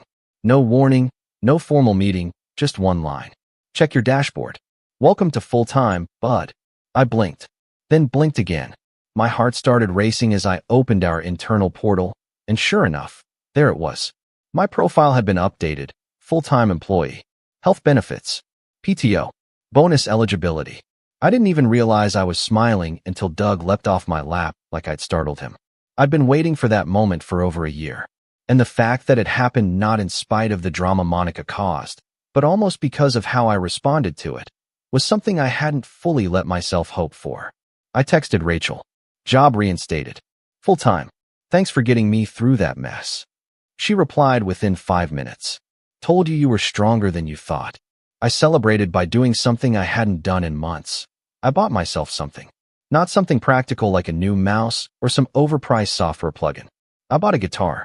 A Fender acoustic, warm sunburst finish. The kind I used to dream about owning when I was a broke college kid learning chords on a secondhand beater that wouldn't stay in tune. It felt like reclaiming a piece of myself that had gotten buried under years of obligation. Every evening after work, I played. Not well, but loud. Loud enough to fill the space that had once felt too quiet. Doug hated it, of course. He'd retreat to the windowsill like I'd personally betrayed him. But I think even he knew something had shifted. Life wasn't just surviving anymore. It was starting to grow. Legally, things were moving too. Rachel filed a formal civil complaint against Monica. We weren't asking for millions, just enough to cover the damages. Lost income, emotional distress, legal fees. It wasn't about money, though. Not really. It was about forcing accountability into a space where it had never existed before. The temporary restraining order was still in place, and the court hearing for the permanent one was approaching fast. I expected Monica to retaliate, but she didn't. Not directly. Instead, she got smarter. She stopped posting vague complaints online, stopped crying to extended family. She even stopped showing up to our parents' house unannounced, which was so out of character that it almost worried me. But Rachel saw it differently. She's retreating, she said. That's what people do when they realize they're not in control anymore. They lay low and wait for you to get comfortable again. I'm not getting comfortable, I told her. And I meant it. Because the truth was, I'd started documenting everything. Every interaction with my family. Every voicemail. Every comment from a cousin who asked if I was really taking things too far. I wasn't just building a legal case anymore. I was building a shield. A life with boundaries, reinforced by proof and clarity. The days of being gaslit into submission were over. And something else started happening too, something I didn't expect. People began reaching out. Quietly, carefully. A cousin I hadn't seen in 2 years messaged me on Instagram. Hey, just saw what's going on. I believe you. Monica did something similar to me years ago when I said no to babysitting. You're not crazy. Then another message from an old neighbor. She told people I was stealing from her garage when I refused to lend her money. You're not alone. Each message felt like a match striking in the dark. For so long, I'd felt like I was the problem, like maybe I was overreacting. But now I realized I wasn't the first person Monica had tried to bulldoze. I was just the first to fight back. My parents didn't say much during this time. A few texts from my mom. Short ones. Hope you're okay. Your sister misses you. We're all hurting. I didn't respond. I wasn't ready. They hadn't apologized. They hadn't even acknowledged the break-in. All they wanted was peace, and peace, to them, meant my silence. That wasn't going to happen. Then came the court hearing. I showed up in a button-down and blazer. Rachel looked fierce in her understated way. Clean lines, calm tone, deadly precision. Monica, on the other hand, looked tired. Not in a sympathetic way. More like someone who hadn't gotten her way in a while and didn't know how to function without attention. She avoided my eyes the entire time. The judge reviewed the footage, the police report, the texts, the notes. He listened to Rachel lay it all out, clean and brutal and inarguable. Monica's lawyer tried to paint it all as a series of misunderstandings between siblings, but it was weak, toothless. In the end, the judge granted the permanent restraining order. 6 months, with potential for extension. Monica was to have no contact with me, direct or indirect. When we stepped out of the courtroom, Rachel turned to me and smiled. That, she said, was a win. I wish I could say I felt triumphant. I didn't. Not right away. I just felt still. Like the noise had finally stopped. Like I could finally hear myself think again. In the weeks that followed, things got better. Not in some Hollywood montage, everything is perfect way, but in small, grounding ways. I woke up on time again. Ate real meals. Got through my inbox without anxiety spikes. Even Doug seemed more chill, though that might have been the fancy new cat tower I bought him. Work stabilized too. Brad started assigning me higher profile projects. I got a mention in the company newsletter. People started CCing me for input instead of just looping me in for damage control. I was finally being seen as more than just the reliable guy. I was being respected. And creatively, I started writing again. Not blogs. Not tech manuals. Stories. Messy, personal, cathartic stories about family and forgiveness and boundaries and betrayal. I didn't publish them. Not yet. But they were mine. They were a way to pull all the threads of the last year into something that made sense. For the first time in my adult life, I wasn't just surviving my family. I was building a life without their weight on my shoulders.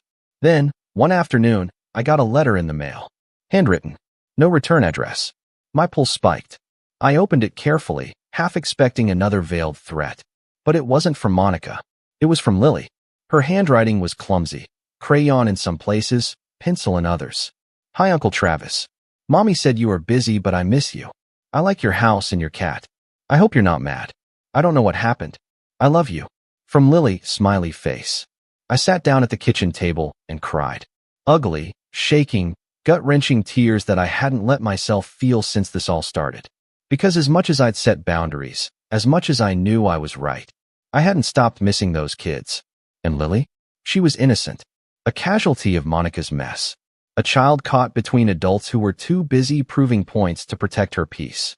It broke my heart, but it also reminded me why I was doing all of this. Not just for me, but for them.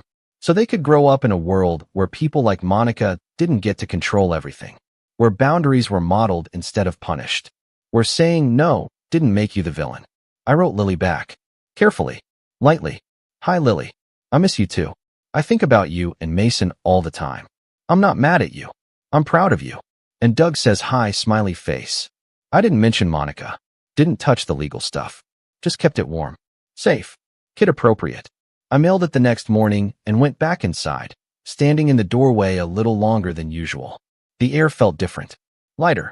Like maybe, for the first time in a long time, the rest of my life could finally begin. Revenge wasn't something I had planned. Not at first. I didn't sit in a dimly lit room twiddling my fingers, waiting for the perfect moment to strike. No corkboard with red string. No dramatic countdown. I wasn't that guy. I just wanted peace. I wanted to work, breathe, and live my life without Monica hovering like a storm cloud over everything I cared about. But revenge has a funny way of growing in silence. It grows in the space between the lies you swallowed and the nights you stayed awake wishing you'd said more, done more. And it turns out, if you clear your life of chaos long enough, The space left behind starts to whisper ideas.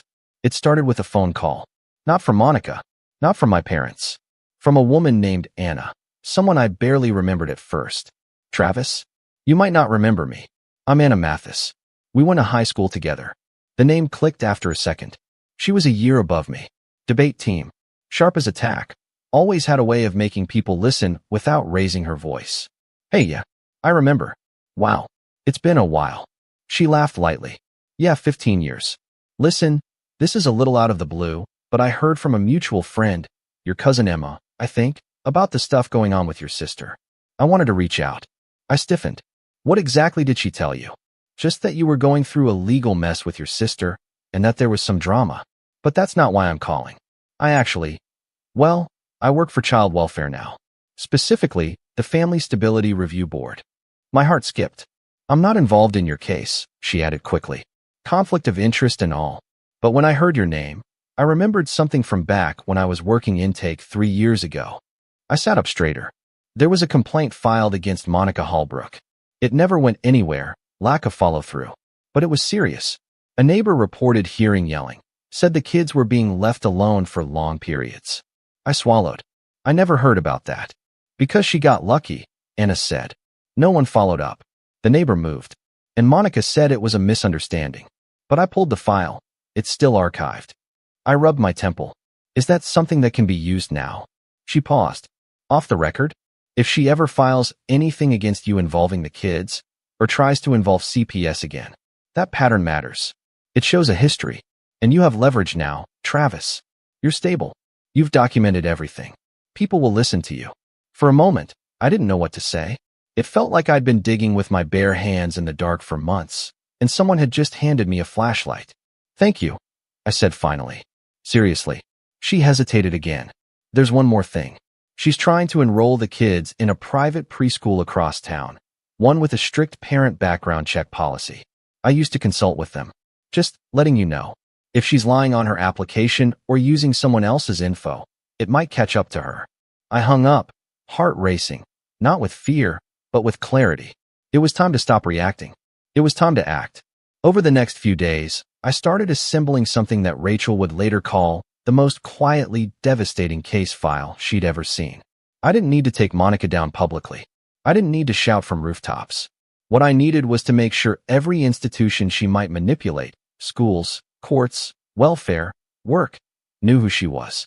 I submitted a formal affidavit to the Family Stability Review Board with Rachel's help, citing the break-in, false CPS report, and now, the previously filed complaint from her old neighbor. We didn't accuse her of abuse. That wasn't the point. We framed it around instability, a pattern of erratic behavior and manipulation that had escalated to legal harassment. Rachel made sure everything was airtight. Then we filed a formal claim for damages in small claims court. Not so much for the money, though we were asking for just under $10,000, but because it would be public record.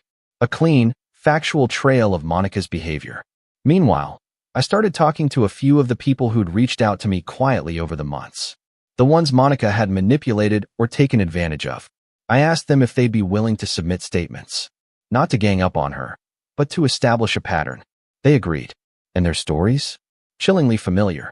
One former friend said Monica had borrowed money to keep her kids fed, only to be seen posting wine selfies 2 nights later. An ex-roommate claimed she used to leave Lily and Mason alone for hours while she went on Tinder dates, only checking in via baby monitor from her phone. A former boss said she faked a death in the family to get out of a weekend shift, then posted beach pictures on Instagram. Each statement was more damaging than the last. Rachel compiled them into a neat, devastating packet. But the real opportunity came, unexpectedly, through my dad.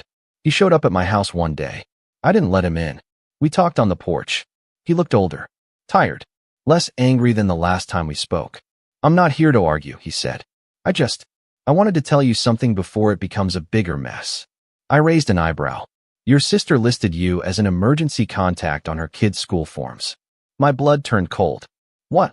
I only found out because the school called me when they couldn't reach her. She listed me as secondary, you as primary. She forged my name. She probably assumed you wouldn't fight it. You always handled things. I laughed bitterly. Not anymore. He nodded slowly. I told the school I'd reach out to you. I didn't say anything else. It took everything in me not to scream. Instead, I looked him in the eye.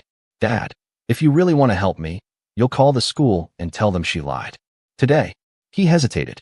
Then, for the first time in a long time, he said, okay. It all came together faster than I expected. The school removed me from the contact list. Rachel sent them a notarized letter clarifying the forgery. The court approved our small claims hearing for the following month. And child welfare reached out for a formal interview. Not about investigating Monica, but about evaluating my claims for legal accuracy and pattern reporting. I wasn't trying to get her kids taken away. That was never the goal. But now, if she ever tried to weaponize them again, through the courts, through the system, through lies, I had a legal fortress around me. Then came the final blow. Monica showed up at the courthouse for the restraining order renewal hearing. She had no lawyer. She stood there, sniffling, trying to frame me as obsessive and spiteful, claiming I was manipulating the system to get back at her. The judge asked for proof. She had none. Rachel calmly handed over our updated file. Not just the old stuff, the police report, the footage, the mailbox letters, but the new material. The forged school forms, the CPS pattern, the emergency contact documents, the third-party witness statements. It wasn't a character assassination. It was a character portrait. The judge looked over the papers. Then he looked at Monica. And I'll never forget what he said. Miss Holbrook, if this continues, you won't just lose contact with your brother. You may lose a lot more. I suggest you take this very seriously. The restraining order was extended by another full year. And just like that, she was out of my life. Not through shouting. Not through revenge fantasies. Through proof. She tried to control the narrative. I gave the narrative receipts. It's been 4 months since that hearing. I haven't heard from Monica. Haven't seen her. Haven't heard from my parents, either, aside from one awkward voicemail from my mom around Thanksgiving. But I'm okay with that. Work is steady. I got promoted again. Now I manage 2 junior techs and lead my own client projects. I published one of my short stories in a local magazine.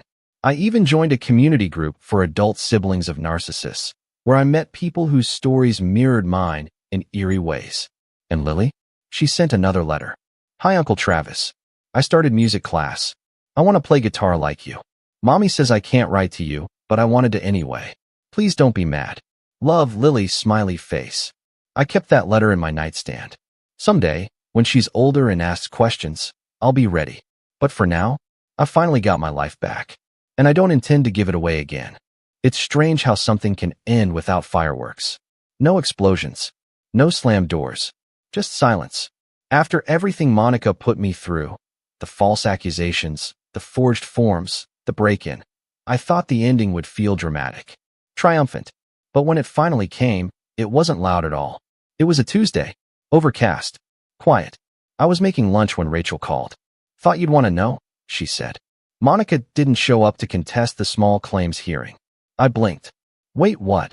She missed the deadline to file a response. Judge awarded you the full amount by default. $9,600. She has 30 days to pay before it gets escalated to collections. I let that settle in for a second. I expected to feel satisfaction, maybe even glee. But what I felt instead was stillness. Thanks, Rachel, I said. For everything. You fought back, she said. You stood up. That's rare. I smiled. Yeah, took me long enough. The money didn't matter. I wasn't banking on it, literally or emotionally. I didn't even know if she'd pay. But what mattered was that, on paper, the truth had won. There was a record now. Something permanent. Something she couldn't rewrite with crocodile tears and Facebook posts. The silence that followed wasn't tense anymore. It was peaceful. Monica didn't call. She didn't text. She didn't show up at my door or send cryptic notes. She simply disappeared from my life. My parents stayed distant. I didn't hear from my dad at all. My mom sent a Christmas card. No note inside. Just her name. It hurt, of course. Family doesn't just vanish from your heart because they vanish from your phone. But with time, the pain softened. Not because I forgot, but because I forgave myself for wanting them to change. That's what finally set me free. Not justice. Not revenge. Acceptance. Lily sent one last letter in March. It was shorter than the others, written in pink gel pen. Hi, Uncle Travis. I miss you. I wish things were not weird. Maybe one day I can see your cat again. Love, Lily. I didn't write back. I couldn't. Not while the restraining order was in place. But I saved that letter too, folded neatly beside the others, tucked away in the same drawer as Monica's threats. A reminder of both the damage done and the innocence caught in between. But I made a decision that night. One final promise to myself. When Lily turns 18, if she wants answers, I'll give them. Not out of spite. Not to turn her against anyone. Just the truth. Documented. Undeniable. The same way I faced it myself. She'll know I never stopped loving her. That I didn't walk away from her. Only from the lies. These days, life is simple. Work. Music. Stories. Walks in the park. The occasional neighbor waving from across the street. Doug, now fat and unbothered, naps on windowsills like he owns the house. I kept the porch cam. Not because I expect Monica to return, but because it reminds me I'm allowed to protect my peace. It's not paranoia anymore. It's just wisdom. And as for me, I'm still the cool uncle. Just one with a locked gate, a lawyer on speed dial, and a spine made of steel. I used to think saying no would make me the villain. Turns out, it just made me the main character. And I finally started living like it. My name's Nolan, I'm 29, and last week I learned that sometimes the people you expect to show up for you will be the first to let you down, and not even think twice about it. I've always been the quiet one in my family. Not shy exactly, just reserved. I wasn't the type to demand attention or flood the family group chat with every detail of my life. My parents used to say I kept to myself too much, but honestly, it was easier than competing with my sister, Claire, who somehow made everything into a spectacle. If I got a new job, she'd announce she just got a promotion with a bigger salary. If I bought a car, she'd post a photo of her new SUV within days. That dynamic had been the backdrop of my life for as long as I could remember. But when I got engaged to Emily, I figured, for once, the attention might not bother me. This was my wedding, my moment, something everyone in the family could rally around. I sent out proper invitations months in advance. I even made sure to plan around holidays so nobody could claim they had other commitments. My parents RSVP'd with a "will be there," and even Claire had sent a quick "can't wait." For a while, I let myself believe that maybe this time would be different. The week of the wedding, I decided to send a friendly reminder in the family group chat, just in case anyone had forgotten the date. I typed, "My wedding's this Friday, would love to see you there." I even added a little smiley face, which I rarely do, just to keep the tone light. It didn't take long for the first reply to come in. It was from Claire. "We're busy, don't expect us." No apology, no explanation, just that. My stomach sank, but before I could even respond, my dad chimed in. "Stop being so dramatic."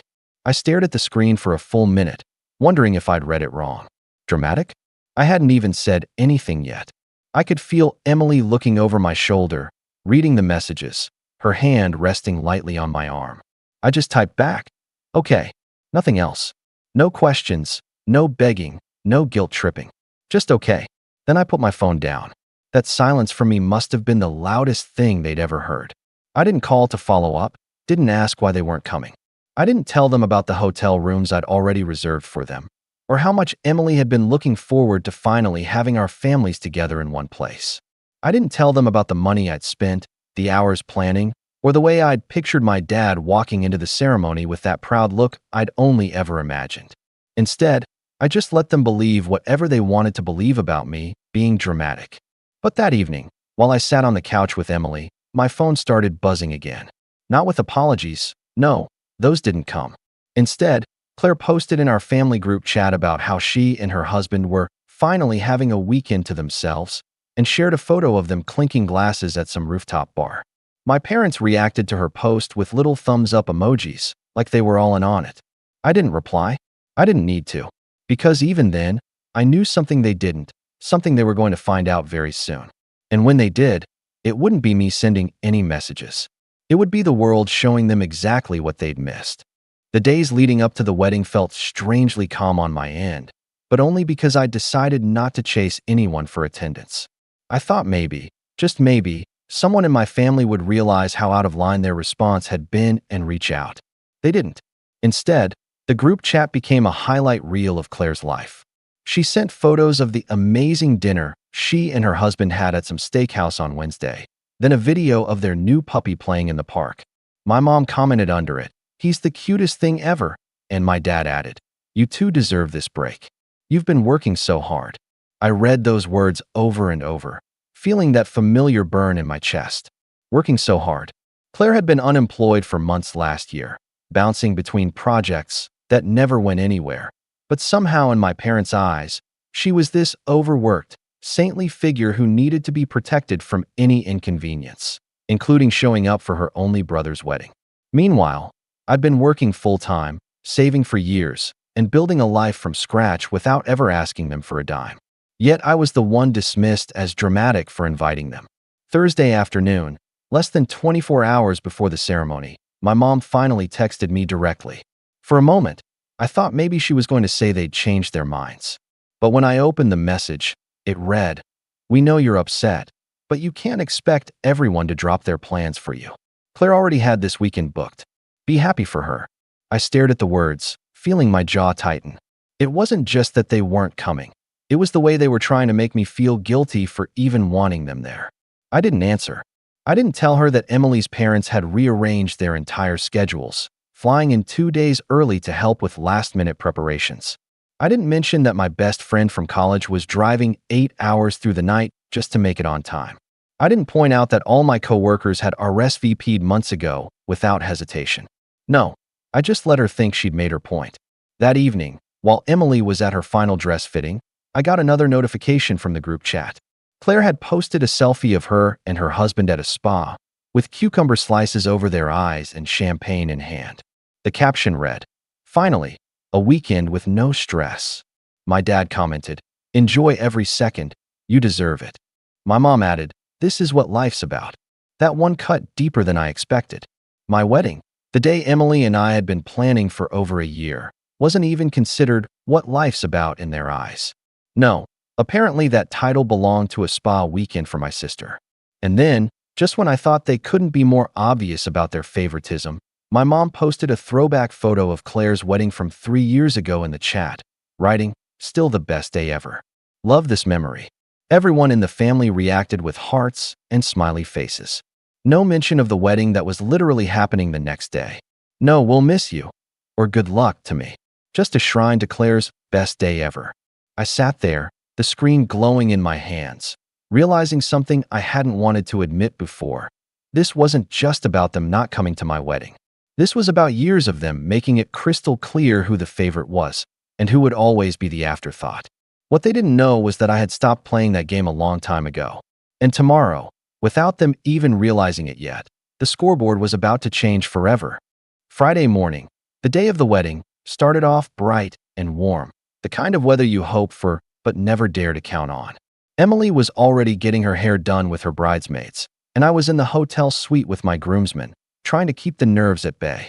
For a few hours, I actually managed to push my family out of my mind. That is, until my phone buzzed again. It wasn't a congratulations or a last-minute change of heart. It was a new post in the family group chat. Claire had uploaded a video, shaky and loud, clearly taken from her phone, of a crowded brunch table. Everyone was there. My parents, my aunt and uncle, even a couple of cousins who hadn't said a word about the wedding. Plates piled high with pancakes, mimosas clinking. My mom's voice could be heard over the chatter, saying, "This is so much better than being stuck in some boring ceremony all day." I felt my stomach twist. I replayed that clip 3 times, making sure I'd heard her right. There was no mistaking it. She'd said it with a laugh, like it was the most natural thing in the world.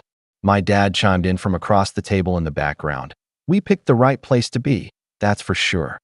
I just stood there, phone in hand, the noise of my friends around me fading into a dull hum. This wasn't just them not showing up. This wasn't just favoritism. This was them actively mocking my wedding. On the very morning it was happening. One of my groomsmen, Adam, noticed the look on my face and asked, "Everything all right?" I must have looked pale because even without an answer, he said, "Don't look at your phone. Just focus on today." But I couldn't. That video had lodged itself in my head like a splinter. I thought back to Claire's wedding, when I'd stood beside her in every photo she'd asked for, when I'd helped my dad set up the reception hall in the pouring rain, when I'd spent hours making sure the playlist she wanted worked perfectly. I'd shown up. I'd done the work. And here they were, all of them, skipping out on mine to have mimosas and pancakes while talking about how relieved they were not to be there. Then, as if to twist the knife, my mom sent a follow-up message to the group chat. Hope today goes well for you, Nolan. Don't be mad. This weekend was already planned ages ago. Attached to it was a selfie of her and Claire holding their drinks, grinning ear to ear. That was the moment something in me clicked over. It wasn't just disappointment anymore. It was a clean, sharp break. Whatever thread of trust had still been holding between us snapped right there in that hotel room. I knew, without a shadow of a doubt, that I would never look at them the same way again. And as the morning went on, a very different kind of calm started to settle over me. The kind that comes when you know you have the power to turn the tables, and the other side has no idea what's coming. The ceremony was beautiful, objectively. Anyone there would have said so. The venue overlooked a lake that glittered in the afternoon sun. The flowers Emily had picked were in full bloom, and the music floated through the air softly enough to make the moment feel suspended in time. But for me, there was a shadow over it all. Every empty seat where a parent or sibling should have been felt like a missing piece of the picture. Emily walked down the aisle looking breathtaking, and I smiled. Really smiled, because she was the reason this day mattered. But even as I slid the ring onto her finger, a part of me was aware of the absence, the deliberate choice my family had made to not just skip my wedding, but celebrate skipping it. At the reception, people noticed. My friends exchanged glances when they realized my side of the family's table was half empty. Emily's parents, who'd gone above and beyond for us, kept trying to fill the space with warmth, introducing themselves to every guest and making sure the energy stayed high. I appreciated it more than I could say, but I couldn't shake the hollow feeling gnawing at me. When it came time for speeches, Adam, my best man, gave one that had everyone laughing and tearing up. Then Emily's father took the mic and said something about how lucky he was to gain a son. It was heartfelt and moving, but it also felt like a subtle reminder of what I'd lost, or maybe never had, with my own parents. Later, during a quiet moment between dances, I slipped outside to get some air. The music was muffled through the walls, and the night air was cool against my face. I pulled out my phone, half expecting, against all logic, to see a message from my mom or dad saying they'd changed their minds, or even just congrats. Instead, I saw another group chat update from Claire, a picture of their dessert spread at the restaurant, with my dad holding up a slice of cake and grinning like he'd just won something. The caption read, "Best weekend ever." That one stung in a different way, not just because they weren't there, but because they were making it so visible, almost daring me to react. I didn't reply. I didn't post anything back. I just stood there in the dark, realizing how final this felt. By the time I went back inside, I'd made a quiet decision. I wasn't going to confront them in anger. I wasn't going to try to force an apology. I wasn't even going to give them the satisfaction of knowing they'd hurt me this deeply. Instead, I was going to do what they never expected, walk away. Completely. It wasn't a loud vow or a dramatic announcement. It was something I carried silently as Emily and I left the reception that night. As we drove away toward our honeymoon, hand in hand, I knew I was closing a chapter. But I also knew someday there'd be an opening in the next one. And when that day came, they wouldn't see it coming. Our honeymoon was the first time in months I'd truly felt free of the weight of my family's shadow. Emily and I spent 2 weeks traveling along the coast, visiting small towns, eating at family-run restaurants, and waking up without alarms. Every morning, I'd watch her smile over breakfast and think, this is my family now. This is who matters. When we got back home, life shifted into an entirely new rhythm. Emily's career as an interior designer started taking off. She landed a high-profile client in the city who introduced her to a network of people who valued her creativity. Meanwhile, the software company I'd co-founded 3 years earlier signed a massive contract that quadrupled our revenue almost overnight. For the first time, I wasn't just comfortable. I had real freedom. With that freedom came opportunities. We bought a beautiful home overlooking the water, the kind of place I'd dreamed about in college when I was eating instant noodles for dinner. We hosted friends on the weekends, traveled when we wanted, and slowly built a circle of people who celebrated our wins instead of resenting them. There were moments I thought about reaching out to my family, just to share the milestones, when Emily's work was featured in a national magazine, when my company was nominated for an innovation award, when we signed the papers for our second property. But every time I imagined the conversation, I remembered the video of that brunch table, the sound of my mom saying, "This is so much better than being stuck in some boring ceremony all day." And the urge would disappear. Instead, I poured my energy into building something bigger. I expanded the company, hired a brilliant team, and began hosting networking events at our home. It was surreal watching some of the most influential people in my industry gather in my living room. The same kid who'd been brushed off as dramatic in a group chat now had CEOs asking for introductions.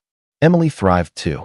She started her own boutique design firm, and her projects began appearing in glossy magazine spreads. We became, in a quiet way, a power couple. Not the kind who flaunted it online. We didn't need to. The people who mattered saw it. And the ones who didn't, well, they'd find out eventually. It was around this time that I got invited to host a charity gala, a black tie event televised locally with some national coverage. It was a chance to give back and to put my name and Emily's in a very public spotlight. As we started planning the event, I had no idea it would become the exact moment my family's years of favoritism and dismissal would come full circle. But life has a funny way of setting the stage for moments you can't script. Moments where the people who wrote you off are forced to see exactly what they lost. Planning the gala felt like stepping into an entirely different world, one where I wasn't just an attendee in the background, but the name on the invitation. The charity we partnered with had deep connections in both the business and arts communities, so the guest list quickly became a who's who of executives, politicians, and media figures. Emily took on the event design herself, transforming the venue into something straight out of a luxury magazine spread. Every detail, from the lighting to the floral arrangements, had her signature touch. A few weeks before the event, I met with the PR team that would handle the media coverage. They explained that not only would the gala be covered in local newspapers, but a segment would air on a popular lifestyle show. Interviews, red carpet shots, the works. They encouraged me to be as visible as possible, do the interviews, greet high-profile guests personally, make it clear I was the driving force behind it all. That's when a small, almost mischievous thought crept in. My family had no idea what my life looked like now. As far as they were concerned, I was probably still living quietly somewhere, doing okay, but nothing worth bragging about. The truth was that I'd built something far beyond their imagination, and in just a few weeks, they were going to see it without me saying a single word. The turning point came one afternoon when Emily was reviewing the final seating chart for the gala. She casually mentioned, "Oh, and the mayor's office confirmed they're sending 2 representatives. The press will definitely eat that up." It hit me then. This wasn't just another charity event. This was a stage. A public, undeniable statement of where I stood now, surrounded by people they would never dream of rubbing shoulders with. 2 days later, I got a call from the event's media coordinator asking if they could film a behind-the-scenes segment at our home. Interviews with Emily and me about why we were hosting the gala, plus some shots of us preparing. I agreed instantly. Not because I needed the exposure for myself, but because I knew my family followed the local lifestyle magazine on social media. They'd see it, they'd watch it, and they'd realize they weren't invited. The week before the gala, I was reviewing the final guest list when I noticed a familiar name in the RSVP queue for one of the corporate sponsors, my cousin Sarah. We hadn't spoken much in years, but she was still active in the family group chat. She was also known for posting everything she did on Instagram. That was when I knew, without me lifting a finger, word was going to travel. Photos of the red carpet, the celebrity guests, the coverage on TV, it would all funnel back to the people who'd chosen brunch over my wedding. I didn't need to send them an invitation. I didn't need to send them anything at all. The moment was already set in motion. All I had to do was step onto that stage when the time came, and let the rest take care of itself. The night of the gala arrived like the opening scene of a movie, the kind where the camera pans across a glittering city skyline before swooping down to a red carpet lined with photographers. Emily and I stepped out of the town car to a flurry of camera flashes, her gown catching the light in a way that made her look like she'd stepped right off the cover of a magazine. I was in a tailored black tux, shaking hands with the event coordinator as a small crowd gathered at the entrance. Inside, the venue was everything we'd envisioned. Towering floral arrangements framed the room, soft jazz played in the background, and servers in crisp uniforms floated between tables with trays of champagne. Guests mingled under the warm glow of chandeliers, the kind of atmosphere that made you feel like you were exactly where you were supposed to be. The media team approached almost immediately. "Nolan, could we get a few shots of you and Emily on the step and repeat?" They meant the branded photo wall that would be all over social media and the next day's newspapers. We smiled for the cameras, answered a few interview questions about the charity, and posed with the mayor's representatives. Every flash of the camera felt like a silent rebuttal to the years my family had dismissed me. And then, like clockwork, I saw Sarah. She was standing near the bar, eyes wide as she took in the scene, phone already in hand. I watched her snap photos of the red carpet, the celebrity chef preparing dinner, the skyline view from the terrace. I didn't have to say a word. I knew she'd be posting everything in real time. Sure enough, by the time we sat down for dinner, I caught glimpses of her Instagram story being played back by other guests. The speeches began midway through the evening, and I was called to the stage. I walked up under the lights, the room quieting as I took the microphone. Tonight isn't about me, I began, keeping my voice steady. It's about what can happen when people come together to make something bigger than themselves. I spoke about the charity's work, about building community, about the power of showing up for others, each phrase carefully chosen. When I said the words showing up, I let them hang in the air for just a second longer than necessary. It wasn't obvious to anyone but me, but it was deliberate. A nod to the empty seats at my wedding. A reminder that some people measure love in words, while others prove it in presence. The applause was warm, genuine. As I stepped off the stage, Emily squeezed my hand, pride in her eyes. And somewhere across town, I could only imagine my parents and Claire watching the clips on social media. My name being spoken on the evening news, my face on the local lifestyle show, my life lit up in a way they'd never believed possible. They hadn't been invited, but they were witnessing every moment. And the best part? I hadn't had to chase them, beg for their attention, or explain a single thing. I'd let the world do the talking for me, and it was louder than anything I could have said. By the end of the night, my phone was buzzing nonstop. Not from them, but from acquaintances, old classmates, even a couple of distant relatives, all sending messages like, "Just saw you on TV." And that event looked incredible. I ignored most of them, slipping my phone back into my pocket. Because the real payoff wasn't in the applause, the coverage, or the praise. It was in knowing that the people who had written me off were now seeing me exactly as I was, without me ever having to let them back into my life. The first sign that the ripple effect had reached them came 2 days after the gala. I woke up to 3 missed calls from my mom and 1 from my dad, all within the same hour. No voicemails, just the silent urgency of repeated attempts. I let them go unanswered. By noon, there was a text from Claire. "Saw some posts. Was that your event? Looks like a big deal." No congratulations. No acknowledgement of what they'd missed. Just curiosity, as if she was trying to measure how much attention it had really gotten. That evening, Sarah posted one last batch of photos from the gala, including a shot of Emily and me on stage with the charity's director and the mayor's representatives.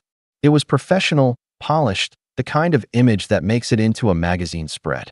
I knew for certain my parents had seen it when my dad sent me a message at 9:13 p.m. "We didn't realize how important this was to you. Maybe we should get together and talk." I stared at that sentence for a long time, though we didn't realize sticking out like a bitter joke. They'd realized enough to call my wedding boring and skip it for mimosas. They'd realized enough to post about their spa weekend while I was saying my vows. What they hadn't realized was that the gap they created that day couldn't be bridged with a single awkward dinner. The next morning, I got an even longer message from my mom. "I think we've all made mistakes. We'd like to make it up to you. Maybe we can plan something as a family soon." There was no apology, no ownership, just the same passive phrasing they'd always used, as if the hurt had been mutual instead of one-sided. I didn't respond, not out of spite, but because I finally understood that closure wasn't something they could give me. I'd already found it the moment I stepped onto that gala stage, when I looked out at a room full of people who had shown up for me without hesitation. Over the next week, mutual relatives began sending messages too, some congratulating me, others saying things like, "Your parents seemed uncomfortable when your name came up." A few hinted that Claire had been unusually quiet in the group chat. Apparently, she'd made the mistake of bragging about knowing me to a colleague, only for them to gush about how amazing the gala had been and how I was making such a difference in the city. I could imagine her smile tightening as she nodded along, realizing the spotlight she'd tried to keep for herself had shifted permanently. The group chat that had once been flooded with Claire's photos suddenly went silent for days at a time. When it did light up again, it was over trivial things. No more bragging posts, no more subtle digs at me. They'd learned, in the most public way possible, that their version of who I was didn't match reality anymore. Weeks later, Emily and I hosted another event, smaller but still high profile. Invitations went out through our network, and as expected, none of my family received one. But I knew they'd see the photos again, and I knew the sting of not being included would linger. The difference this time was that it no longer mattered to me. Their approval wasn't a currency I needed to trade in anymore. I had built a life that didn't just survive their absence. It thrived because of it. And as I stood on the terrace of our home that night, looking out over the city lights with Emily by my side, I realized something simple and unshakable. Sometimes the best revenge isn't proving them wrong. It's living a life so far beyond their reach, they can't even pretend to keep up. My name's Elias, I'm 29, and I've always been the other child. The one no one noticed unless they needed something. If my younger brother Lucas wanted the last slice of cake, he got it. If he messed up at school, it was just a rough patch. When I aced my college finals, my mom asked if I could stop bragging, and if I ever brought it up, I'd hear the same thing. Why are you always trying to compete? Lucas needs more support than you. I learned to live with it. Not happily, not peacefully, but I adapted. I worked hard, kept my head down, and carved out my own life far away from home. I got a job in tech, moved into a quiet apartment a few cities over, and built something I could call mine. I still visited, sent birthday cards, remembered anniversaries, paid attention to what people liked, but the affection never flowed both ways, especially not from my mother. Lucas was always the center of gravity in our family. He had this charm that everyone seemed to fall for, this way of turning every mistake into a lovable quirk. He blew through jobs, relationships, even once totaled the family car. But every time, my mom brushed it off with a soft smile and he's just figuring things out. I wasn't jealous, not in the way people think. I didn't want his mess of a life. What I wanted was acknowledgement. A moment. A thank you, Elias, that didn't sound like an afterthought or come attached to a request for money. The final crack didn't start with something big. It started with an email. My mom sent out a group message, me, my aunts, cousins, even some extended family I hadn't seen in years, inviting us all to Lucas's birthday dinner. It was going to be a celebration of his growth, she wrote. A chance to honor the man he's becoming. That line made me pause. Lucas was turning 27. He was between jobs again, had moved back home, again, and was still borrowing money from half the people on that email list. But fine. I marked the date, booked the time off, even picked up a card and a thoughtful gift, a framed map of all the cities Lucas said he wanted to visit someday. I showed up on time, dressed decent, gift-wrapped. The dinner was at this fancy little restaurant downtown, one of those spots with mood lighting and absurdly small portions. My mom was already there, holding court at the head of the long table, glowing like it was her birthday. She waved me over with that fake smile she pulls out for company and gave me the standard, "So glad you could make it." No hug, no warmth, just obligation wrapped in civility. Lucas walked in 10 minutes later, flanked by his girlfriend and some friends I didn't recognize. Everyone stood up like royalty had entered the room. The laughter got louder, the compliments started pouring in, and I faded to the background like always. I tried to make small talk with my uncle, but he kept drifting into stories about Lucas's ambitions and potential. My cousin asked if I was still working that coding job, and then immediately pivoted to asking if I could help Lucas build an app idea he had. I excused myself and went to the bar for a moment alone. By the time dinner was served, I had given up on meaningful conversation. I just wanted to eat, hand over the gift, say happy birthday, and go home. But of course, the universe, or maybe my mother, had other plans. When dessert came out, so did the speeches. First, Lucas gave a predictably messy, half-serious thank you speech, peppered with jokes about how he wouldn't have made it here without his amazing support system. He thanked his girlfriend, his friends, and finally his mom, who teared up on cue. No mention of me. Not even a glance. Then my mother stood up. She held her glass high and smiled, that tight, theatrical smile she saves for moments she wants to be remembered. "Let's raise a glass," she said, "to the child who actually matters." There was a beat of silence, just a split second, but it was long enough. Long enough for every pair of eyes at the table to flick toward me. The laughter that followed wasn't even subtle. My uncle chuckled. My cousin snorted into her drink. Even Lucas gave that smug, half laugh he always used when someone took a jab at me. I felt heat rise in my chest, not anger at first, just the raw sting of humiliation, of being so publicly sidelined by the woman who was supposed to love me without conditions. I didn't say anything at first, just smiled, nodded slowly. Then I reached into my jacket pocket and pulled out a white envelope. Nothing fancy, just a plain, sealed letter I'd been holding on to for a while. I stood up, walked around the table, and placed it gently in front of my mom. If tonight's about celebrating the one who matters, I said, voice even but firm, then this must belong to him. The room went quiet, dead quiet. My mother stared at the envelope like it had teeth. She didn't touch it at first, just looked up at me with a faint crease in her brow, trying to read the situation. Lucas looked confused. Everyone else went still, unsure whether this was a joke or a scene. But I didn't move. I just folded my hands in front of me and waited. Eventually, she opened it. And that's where everything started to unravel. She unfolded the letter slowly, like it might explode. Her eyes scanned the page, and I saw the flicker of confusion turn into something darker, tightened jaw, narrowed eyes, the way she always looked when things slipped out of her control. Her fingers trembled just slightly, but she was trying hard to pretend they weren't. Lucas leaned over to peek at it, but she angled it away from him, clutching it like it was private, like it was hers. What is this?" she asked, her voice low but sharp. I stayed standing. "Read it aloud," I said calmly. "Since we're all here to celebrate honesty and family." She didn't. Of course she didn't. My mother's pride is like granite, cold, polished, and nearly impossible to crack. But Lucas was already snatching it from her hands with that careless grin he always wore when he thought the spotlight was about to land on him. "Relax, Mom," he said, laughing a little as he smoothed the paper. "Let's see what Elias got me. Hope it's not another lecture." The room held its breath. He started reading, his voice cheerful at first, like it was another toast. "To the one who matters. Since I've never been given much of a chance to say this out loud, I figured your birthday was as good a time as any." He slowed down, his grin faltering as he read ahead. "I've spent years watching this family bend over backward to make you feel like a king." He stopped, looked up at me. "Is this a joke?" "Keep reading," I said, still standing there, calm on the outside, heart thundering inside my chest. Lucas glanced around, now visibly uncomfortable, but pride got the better of him. He continued, but the tone had shifted. Gone was the casual humor. His voice wavered. "Watching our mother turn every gathering, every conversation, every drop of attention into a mirror for you to admire yourself in. I've watched you fail upward while others cleaned up your messes, and somehow you still got the credit, the praise, the second and third and fourth chances." Now the murmurs started. Chairs creaked. A few people exchanged looks. My aunt shifted in her seat, and my cousin's mouth fell open. I stayed still, letting the silence gather weight. Lucas tried to scoff, tried to throw on that usual smirk, but his voice cracked. "Okay, Elias, what is this?"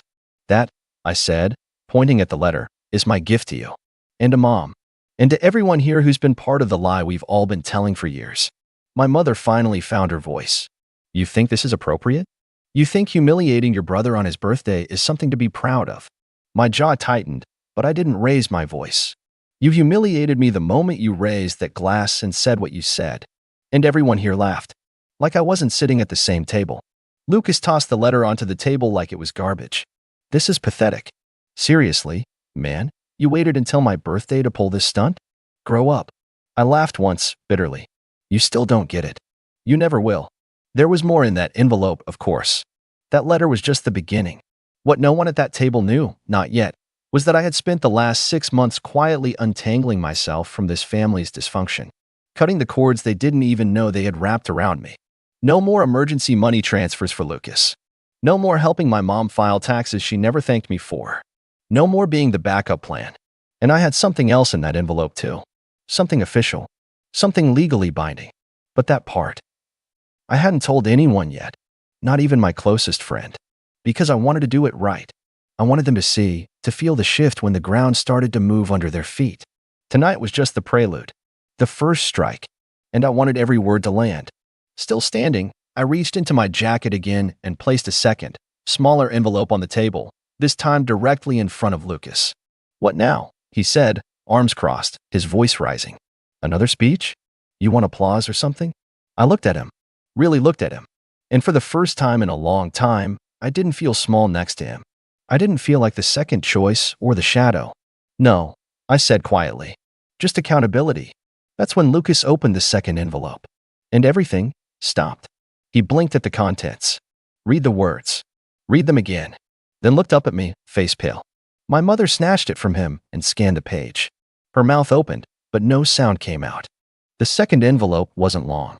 Just a few sentences, printed neatly on legal letterhead. But the weight of it hit like a sledgehammer. Lucas stared at me like I'd just detonated something sacred. My mother, meanwhile, had gone from confused to flushed with rage. Her lips parted, closed, then parted again, like she wanted to scream but couldn't find the right weapon yet. Because what she was holding was a formal letter from my lawyer, confirming that the ownership of our grandfather's cabin, the one my mother and Lucas had always treated like their personal vacation home, had been officially transferred to me. The cabin wasn't just a sentimental spot. It was our grandfather's legacy. The only real asset he left behind when he passed 3 years ago. He'd adored that cabin, maintained it until his final days, invited us there every summer. But more than that, he'd loved me. Quietly, steadily. Even when my mother brushed off my milestones or treated me like a nuisance, Grandpa Dean had made it clear I was the one he trusted. But of course, no one asked me what happened after the funeral. No one cared that he left behind a handwritten note for me with the keys. No one paid attention when my mother announced, with confident finality, the cabin will go to Lucas eventually. Your grandfather would have wanted it that way. Everyone nodded. I didn't even bother arguing. I just waited. Waited until the paperwork cleared. Waited until the property taxes and transfer documents bore my name. Waited until everything was airtight. And now, I was done waiting. I don't understand. My mom finally managed, her voice tight, like she was forcing civility through clenched teeth. This must be a mistake. The cabin wasn't yours to give. I turned to her slowly. No, but it was Grandpa's to leave. And he gave it to me. He trusted me to handle it properly. And for the last 3 years, I've let you and Lucas use it like it belonged to you. I covered the maintenance, the repairs, the utilities. You know how much I've paid to keep that place standing. She didn't answer, just stared at the letter like it might morph into something different if she blinked enough. Lucas stood up, so suddenly his chair skidded back. So what? You're evicting us. You're going to be that guy now. No, I said simply. I'm ending the lie. Starting today, neither of you has access to the property. I've changed the locks. I've notified the caretaker. And legally, you have no rights to it. So whatever summer plans you were cooking up, cancel them. The restaurant was silent. Even the servers had paused nearby, pretending to rearrange menus while very obviously eavesdropping. I didn't blame them. This is petty, Lucas spat. Unbelievably petty. Just because Mom made a joke. I stared at him. It's not about the joke. It's never been about just one thing. It's years, Lucas. Years of being sidelined, laughed at, ignored. I didn't make a scene tonight, you did. I just handed you the truth. He stepped toward me. You think you're better than us now? You think being some tech guy in the city means you can look down on your own family? No, I said calmly but firmly. I think choosing peace over chaos means I don't have to keep letting people like you walk all over me. My mother looked stunned, maybe even a little afraid. She wasn't used to me speaking like this, not without backing down a second later. She opened her mouth, and I knew what was coming. The guilt trip, the trembling voice, the "we're family" speech that always came when things didn't go her way. So I cut her off. I'm not doing this anymore. I came tonight because I thought, maybe you'd surprise me. Maybe, just once, you'd acknowledge I existed in this family as something other than the fallback plan. Instead, you raised a glass and told everyone I didn't matter. So I made a choice. Lucas let out a bitter laugh. You think this makes you look strong? You look like a bitter little kid. I tilted my head slightly. Maybe. Or maybe I finally stopped playing the role you wrote for me. My mother's voice finally broke through.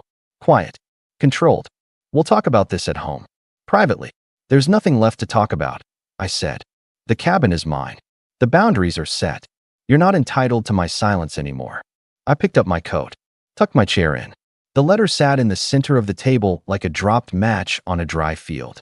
I didn't bother with goodbyes. As I turned to walk away, I heard a fork clatter to the floor. My cousin whispering, "Did you know about this?" A quiet gasp from someone else. A glass tipping over. But the one sound that stuck with me, really stuck, was my mother's voice, low and shaken, asking Lucas, "What have we done?" I didn't wait to hear the answer. I didn't drive straight home after that dinner. I pulled into an empty overlook just outside the city, parked, and sat there watching the lights shimmer across the hills. My phone buzzed nonstop. Missed calls. Voicemails. Mostly from Lucas. A few from my mother. None of them got answered. Not yet. I needed time. Not to think. My decision had already been made. But to breathe. For the first time in years, I didn't feel buried under them. And that silence? It felt like freedom. The next morning, the messages turned from confused to angry. Lucas texted, "You blindsided us." Real classy, man. That letter's a joke. You think a cabin makes you better than your family? Call me back. Now. Then from Mom, "We need to talk about last night. You embarrassed your brother in front of everyone. You've always been so dramatic. Can't we handle this like adults?" Elias, "I'm serious. Don't destroy our family over this." And then finally, "Fine. Do what you want. But don't expect us to come crawling when you realize what you've done." I didn't reply. Instead, I emailed my lawyer to confirm the lock change was complete. He'd hired a property manager on my behalf, someone local to the cabin, to oversee everything moving forward. I'd given clear instructions. No one, especially Lucas or my mother, was to set foot on the property without written permission from me. But I knew my family. And I knew they wouldn't just walk away quietly. 2 days later, I got a call from the caretaker, Jamie. She was blunt and no nonsense, the type of person who didn't sugarcoat. "Hey Elias," she said. "So, your brother and a woman claiming to be your mother showed up this morning." I closed my eyes. Let me guess. Try to act like they still own the place. Yup. They had keys, old ones, which don't work anymore, and tried to tell me they were just dropping by to grab a few personal items. I could almost hear Lucas's smug voice in my head, trying to charm his way in. "How'd you handle it?" I asked. "Firm but polite," she said. "Told them the property was under new management, names on the deed is yours, and if they didn't leave, I'd have to call the sheriff." They got loud. "The mom, your mom, said you were being vindictive." The guy started yelling about lawyers. I sighed. "Thanks, Jamie. If they show up again, just go ahead and make the call. I'll back you up legally." "Will do. And for what it's worth, I've dealt with a lot of entitled people over the years. You're doing the right thing." After hanging up, I sat in silence for a while. I wasn't angry. I wasn't even surprised. This was who they were. My mother had spent years pretending her favoritism was just support, that her neglect of me was letting me be independent. Lucas had built his whole personality around being adored and enabled. Of course, they thought they could ignore a legal document. They'd ignored my boundaries for decades. But this time, there would be consequences. The next time I heard from them, it wasn't through texts. It was a group email. Subject line, "Family should forgive." The body of the email was long, clearly written by my mother, with Lucas probably standing over her shoulder. It was filled with passive-aggressive remarks cloaked in sentimentality. Things like, "We know you're hurting, Elias. This family has made mistakes, but love should come first. You're acting out of bitterness, and you'll regret pushing us away. Lucas deserves support during this tough time, not hostility. We'll forgive you when you're ready to come back to your senses."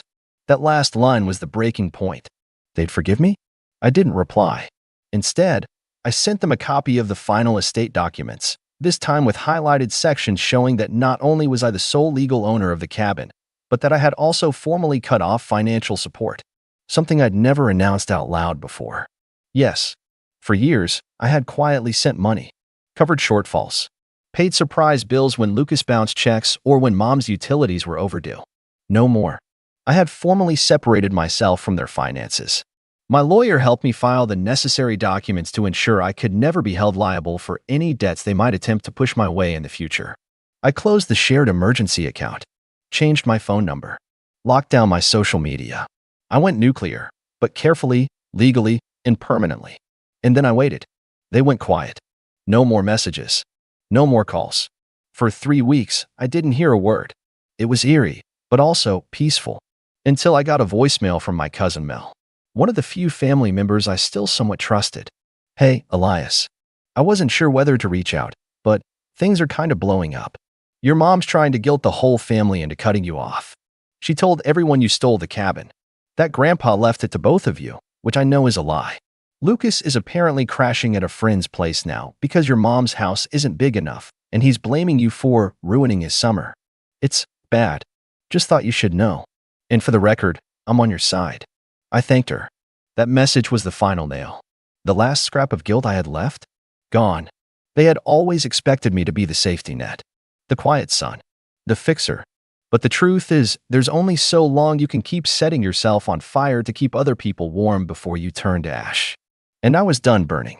That summer, I took 2 weeks off work and drove to the cabin myself. Alone. When I pulled up the long dirt road, something in me shifted. The air was still. The trees whispered gently with the wind. It was the same cabin I'd visited as a kid, same creaky porch, same screen door that whined when you opened it, but it felt different now.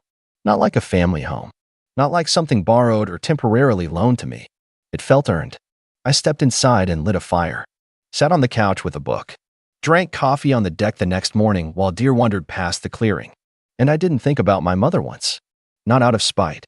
Just peace. I never replied to her last email. Never called Lucas back. I heard through Mel that they both eventually stopped trying to spin their story after most of the family started ignoring them too. The illusion of Lucas being the golden child didn't hold up once I stopped funding it. It's been almost a year now. The cabin is mine. My life is mine. And the silence I once feared is now my sanctuary.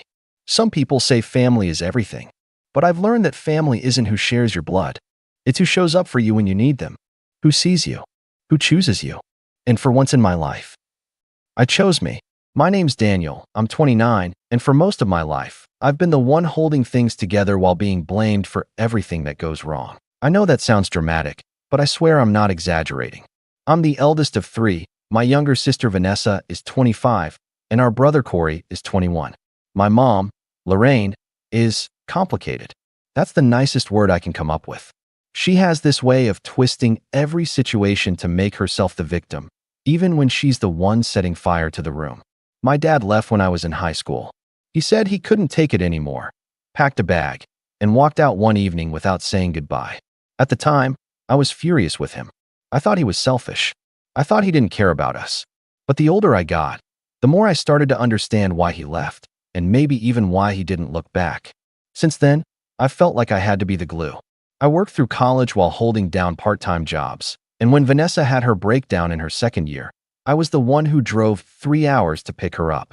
When Corey dropped out of school to find himself, I was the one who paid for his car repairs and co-signed the lease for his first apartment. All while Mom stayed in the house, treating herself like the family matriarch, constantly bringing up how much she sacrificed for us. Never mind that most of her sacrifices were just things like buying groceries or driving us to school. Basic parenting, in other words. Still, I tried to be understanding. I didn't want to be the bitter one. I figured maybe if I kept showing up, kept being the reliable one, things would change. Maybe she'd see me for who I really was and not who she made me out to be. But Easter changed all that. It was supposed to be a peaceful holiday, just family, food, and some half-hearted small talk. I flew in from out of state, booked my own Airbnb nearby, even though she kept saying I could just stay in the guest room, and offered to bring dessert. I even helped set up the table and took out the trash when I got there, just trying to keep the mood light. Vanessa was already sitting in her usual spot, scrolling through her phone with this air of detachment, and Corey was late, as always, showing up in flip-flops and a t-shirt like we were having lunch on the beach instead of Easter dinner. About halfway through the meal, the conversation took its usual turn, Mom talking about how back in her day, families were closer and kids weren't so selfish. Vanessa rolled her eyes and said something like, maybe families were closer because the moms didn't play favorites. That was her being brave, by the way. She usually just avoided any confrontation, but something had clearly been bubbling in her too. Mom turned to me then, her fork halfway to her mouth, and said, calm as anything. Well, if we're being honest, Daniel's the reason this family's always falling apart. I didn't even know how to respond. It wasn't said in anger. It was colder than that. It was like she truly believed it, like she'd been waiting for the chance to finally say it out loud. Vanessa stopped chewing. Corey awkwardly laughed, then went quiet when he saw my face. I just stared at her, trying to figure out what part of me deserved that. All I could say was, excuse me. She shrugged and said, you've always had this need to be the martyr. Like you want credit for doing things no one asked you to do. If you can't handle hearing the truth, maybe you shouldn't come around. It was the way she said it that got to me. Not just the words, but the complete dismissal. I looked around the table, expecting someone, anyone, to say something. But they didn't. Vanessa looked uncomfortable, but she said nothing. Corey avoided eye contact, and Mom just went back to eating like she'd asked someone to pass the salt. I stood up slowly. My hands were shaking, but I didn't raise my voice. I didn't yell or make a scene. I just said, "Got it." Then I left. No slamming doors. No dramatic speech. I walked out of the house, got in my rental car, and drove back to my Airbnb in complete silence. I didn't cry. I didn't even get angry. I felt numb, like someone had flipped a switch inside me. The thing is, what Mom didn't realize is that I'd been paying more than just emotional dues all these years. Ever since Dad left, I'd been covering half the bills. Not just sending money occasionally. I mean utilities, groceries, the Wi-Fi, even their property taxes a few times when things got tight. She liked to pretend she was the one keeping the house afloat. But without my monthly transfers, they would have been drowning a long time ago. She never asked me directly. Of course not. That would mean acknowledging she needed me. She just guilt-tripped me into it. Called it helping your family. Said things like, "You wouldn't want the water shut off while your siblings are still here, would you?" That night, back at my Airbnb, I stared at the ceiling and realized something I should have seen years ago. I was never going to be more than a scapegoat in that house. No matter how much I gave, I'd always be the one blamed when things went wrong. So I opened my laptop and started making changes. One by one, I logged into the accounts: electric, gas, water, internet. I didn't cancel anything outright. That would be too obvious. I just removed my name, stopped the auto payments, marked the last day of service. I didn't send a warning, didn't leave a note. Just quietly, efficiently, took my hands off the wheel. Then I logged into the shared grocery account I'd been contributing to for years and removed my card.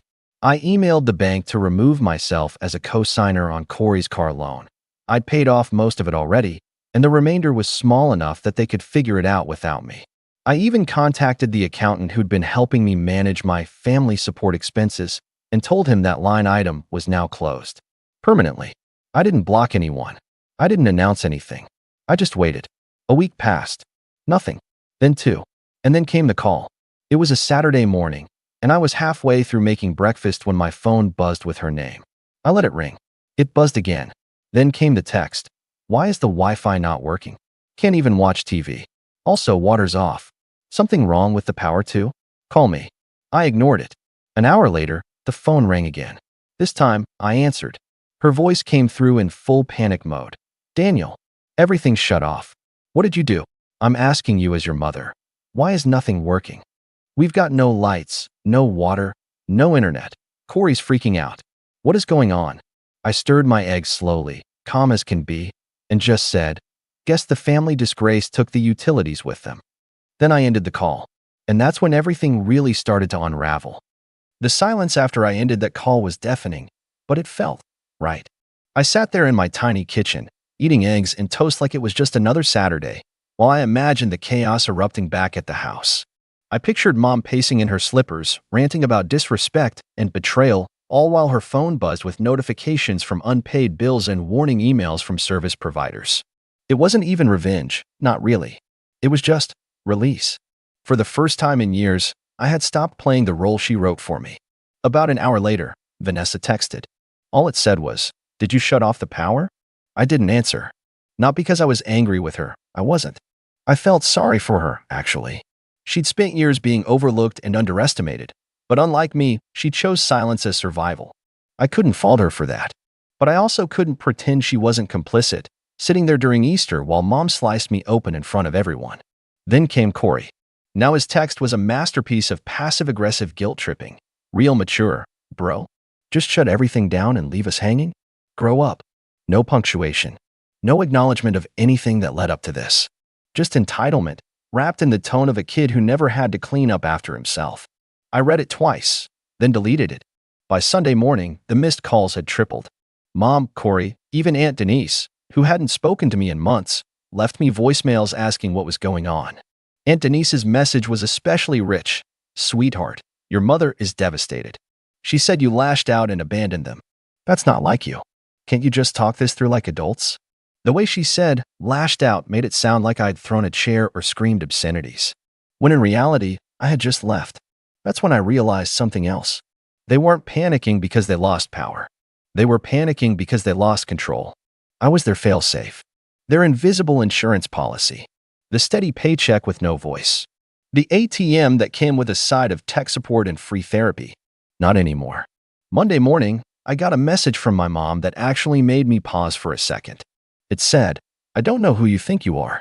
You've always been dramatic, always made everything about you. Well, congratulations. You've proven your point.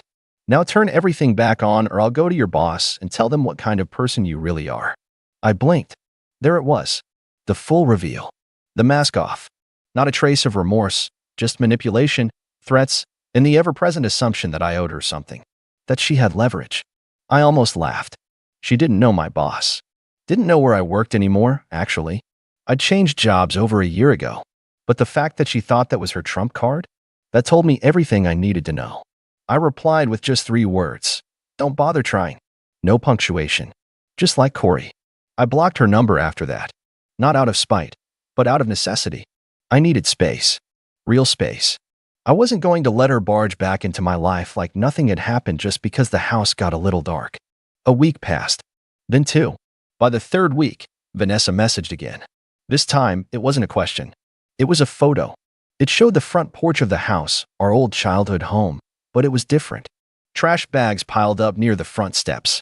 A notice on the door. And sitting on the porch steps was Corey, hoodie pulled over his head, staring at the ground. Vanessa's message read, "They're struggling." But Mom won't admit it. She keeps saying the bank messed something up.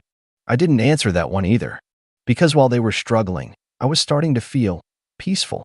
For the first time in my adult life, I had a savings account that wasn't bleeding money every month. I started cooking more, sleeping better, even picked up a hobby again, photography, something I hadn't done since college. I realized I wasn't angry anymore. I was just done. And being done came with a strange kind of clarity. Then came the email. Subject, Daniel, please. It was from Mom. No threats this time. No accusations. Just a long, rambling email about how hard things had been. How no one could have predicted the economy. How Corey's struggling and Vanessa won't step up. Then the kicker. I know we haven't always seen eye to eye, but we're still family. And family supports each other. I stared at those words for a long time. Because I agreed with them. Family does support each other. But not like that. Not with strings. Not with guilt. Not when one person carries the weight while everyone else lounges on the cart and calls it teamwork. I didn't reply. Instead, I forwarded the email to my lawyer with a short message. Can we review the support agreement I had in place? I'd like a formal letter drafted stating that I'm no longer financially involved. He responded within the hour. Already working on it. And that was the moment I knew there was no going back. But then, just as I was settling into this new phase of peace, something unexpected happened. A knock on my apartment door. It was nearly 9 p.m. I wasn't expecting anyone. When I opened it, I froze. Standing there, looking exhausted and oddly vulnerable, was Vanessa. She didn't say anything at first. Just held up a grocery bag and said, "I brought that tea you like. The weird one with lavender and hibiscus." I let her in. She sat on the couch, looked around, and finally said, "The house is falling apart, Danny." I nodded. She went on. "I'm not here to guilt you. I needed to get away. They're blaming each other now. Corey screamed at Mom yesterday. Said he was never meant to grow up in a broken family. She blamed you again." I told her I didn't believe her anymore. That hit harder than I expected. I asked, "So why are you really here?" She shrugged. "Because I want out too. But I don't know how to start." And just like that, the dynamic shifted. I wasn't the scapegoat anymore. I was the escape route. I didn't answer right away. We sat in silence for a bit, me in the armchair, her curled up on the couch like she used to when we were kids and she had nightmares. Except this time, the nightmare was real, and we were both wide awake in it. I studied her face. Vanessa had always been the quiet one, the peacekeeper. She'd learned early that the best way to avoid Mom's anger was to keep her head down and play along. But there was something different in her eyes now. Like she was tired of shrinking. She sipped the tea slowly and added, "You know what she said the other day? That you always thought you were better than everyone else. That you wanted to punish us." I told her, "No, Daniel just stopped letting you walk all over him." That meant more than she probably realized. For years, I'd felt like I was alone in seeing what was really going on. Mom had this ability to make people doubt themselves, to twist reality just enough that you questioned your own memory of things. And when no one stood up for me, it became easy to wonder if I was the problem. But hearing that Vanessa saw it too, it was like something heavy shifted off my chest. I asked her, "So what now? What do you want to do?" She hesitated. "I've been thinking about moving, getting a place of my own, maybe even leaving the state. But I'm scared. I've never done anything without her breathing down my neck." "Then maybe it's time you learned how," I said gently. "You deserve to live for yourself." She looked up at me with a small smile. "Do you think I'm too late?" I shook my head. "No, but you have to stop asking for permission to exist. That's step one." She nodded. And for the first time in a long while, it felt like we were actually having a real sibling moment. Not strained, not obligatory. Just two people who'd been in the same storm for too long and were finally starting to reach dry land. She stayed the night. Slept on the pull-out couch, wrapped in the blanket I'd bought years ago during a lonely winter. In the morning, we had breakfast together, nothing fancy, just toast, fruit, and some silence that, for once, wasn't uncomfortable. Before she left, she turned to me at the door. "You don't have to worry. I'm not going back there." I raised an eyebrow. "You sure?" She smiled. "Yeah, I think I'm finally done playing her games." And with that, she was gone. I didn't expect what came next. A letter. Not an email. Not a text. An actual handwritten letter in a pale blue envelope with our family address scribbled in Mom's cursive. I debated throwing it out, but something told me to open it, just to see. Inside was a single sheet of paper. No greeting. No apology. Just this. "I hope you're proud of yourself. You've turned your siblings against me. You've broken this family. Don't think you're better than us just because you have a little money and a high horse to sit on. Someday, you'll be the one needing help, and no one will come for you." No signature. No return address. It was almost funny. Even in writing, she couldn't help but turn herself into the victim. No ownership. No reflection. Just blame, wrapped in bitterness. I folded the letter neatly and dropped it in the shredder. That night, I poured a drink and sat on my balcony, watching the city lights flicker. I thought about everything I'd lost and everything I'd finally walked away from. And for once, I didn't feel like the villain. I felt like someone who had finally saved himself. But just as I was ready to close that chapter, I got a call from an unknown number. I normally wouldn't have picked it up, but something told me to answer. A gruff voice on the other end said, "Is this Daniel Carson?" "Who's asking?" "This is Dave. I'm your mom's neighbor. I know we haven't met, but, you might want to come by. There was an incident." My heart froze. "What kind of incident?" He hesitated. "She's fine. I mean physically. But the cops were here. And, someone from Child Services showed up too. Thought you'd want to know." "Child Services?" "Yeah.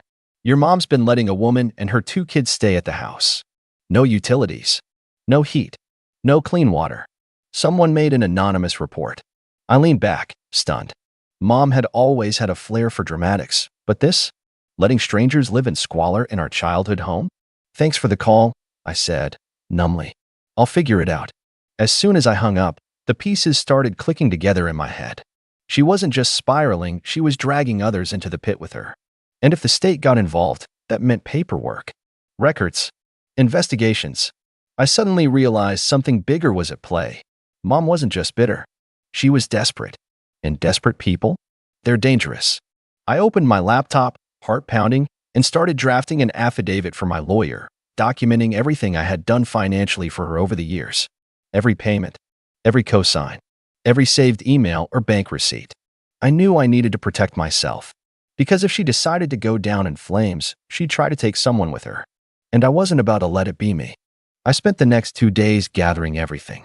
Old emails, transfer receipts, utility confirmations, even screenshots of text messages where she thanked me, backhandedly, for helping with the water again, or keeping the lights on, like a good son should. I wasn't compiling it just to defend myself anymore. I was building a wall between me and the storm she was about to create. And sure enough, the storm came. On Friday morning, I got an email from a social worker. Her message was polite, professional, and terrifying. She was conducting an investigation into unsafe living conditions at my mother's residence and had been informed that I had previously acted in a caretaking or financial support role. She asked if I would be willing to provide context. The old me, before Easter, would have panicked. I would have dropped everything, called Mom, asked what happened, offered to help clean things up, or send money to get her through. But that version of me was gone. I replied to the social worker with a carefully worded summary of events, that I had supported the household financially for years, that I had recently withdrawn that support after repeated emotional mistreatment, and that I had no legal or custodial ties to anyone currently living in that home. I attached a PDF of my compiled documents and thanked her for reaching out. No emotion, no blame, just the facts. An hour later, I got a response. Thank you for your transparency and cooperation. This will be extremely helpful in determining the extent of responsibility. We will follow up if further clarification is needed. That was the end of it, at least legally. But it wasn't the end of Mom. Not by a long shot. Later that night, there was a knock at my door. It was pouring rain. I was halfway through a movie when I opened it, expecting maybe a package delivery or Vanessa again. But it was Mom. Hair soaked, makeup smeared, eyes wild. And behind her, Corey, holding an umbrella like it was the last defense against the world. I need to come in, she said, without greeting. I didn't move. Why? Her voice cracked. Because this family is falling apart, Daniel. And you're standing there like you're not watching it happen. I took a slow breath. You told me I was the reason it was falling apart. Remember? At Easter. In front of everyone. She brushed it off with a scoff. You're still on that? Daniel, I was frustrated. People say things when they're pushed. You weren't pushed, I replied calm. You meant it. You always mean it when it comes to me. Corey stepped forward, voice low. Dan, come on. This is getting out of hand. The state's talking about repossessing the house. There's an inspection scheduled. They say Mom's unstable. She is, I said, before I could stop myself. Her mouth opened in shock. Excuse me. I looked directly at her. You let strangers with kids live in a house with no running water. You blamed me when the services I paid for shut off. You've never once taken accountability for anything. You don't understand what it's like, she snapped. Raising 3 kids alone, abandoned, underappreciated. I didn't abandon you, I said, my voice rising just slightly. I carried you. For years. I paid the bills. I cleaned up your messes. I put my life on hold to make sure this family didn't drown.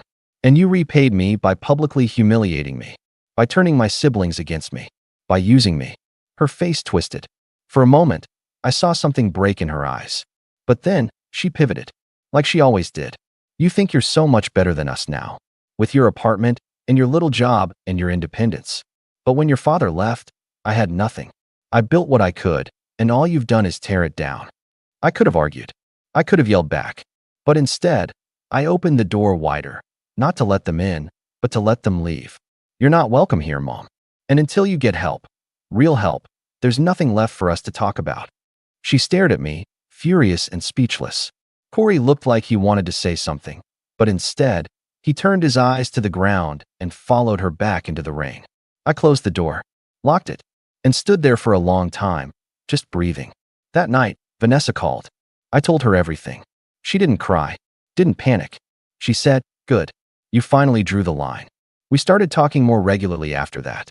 She made good on her plan to move out, got a small studio across town, picked up more hours at her job, and even signed up for night classes. We didn't talk about Mom much, just enough to keep each other updated. Last we heard, the inspection didn't go well. Child Services removed the woman and her kids from the home. The house was put under review for code violations. Corey eventually moved in with some friends, and from what Vanessa heard, Mom started staying with Aunt Denise, but even that was temporary.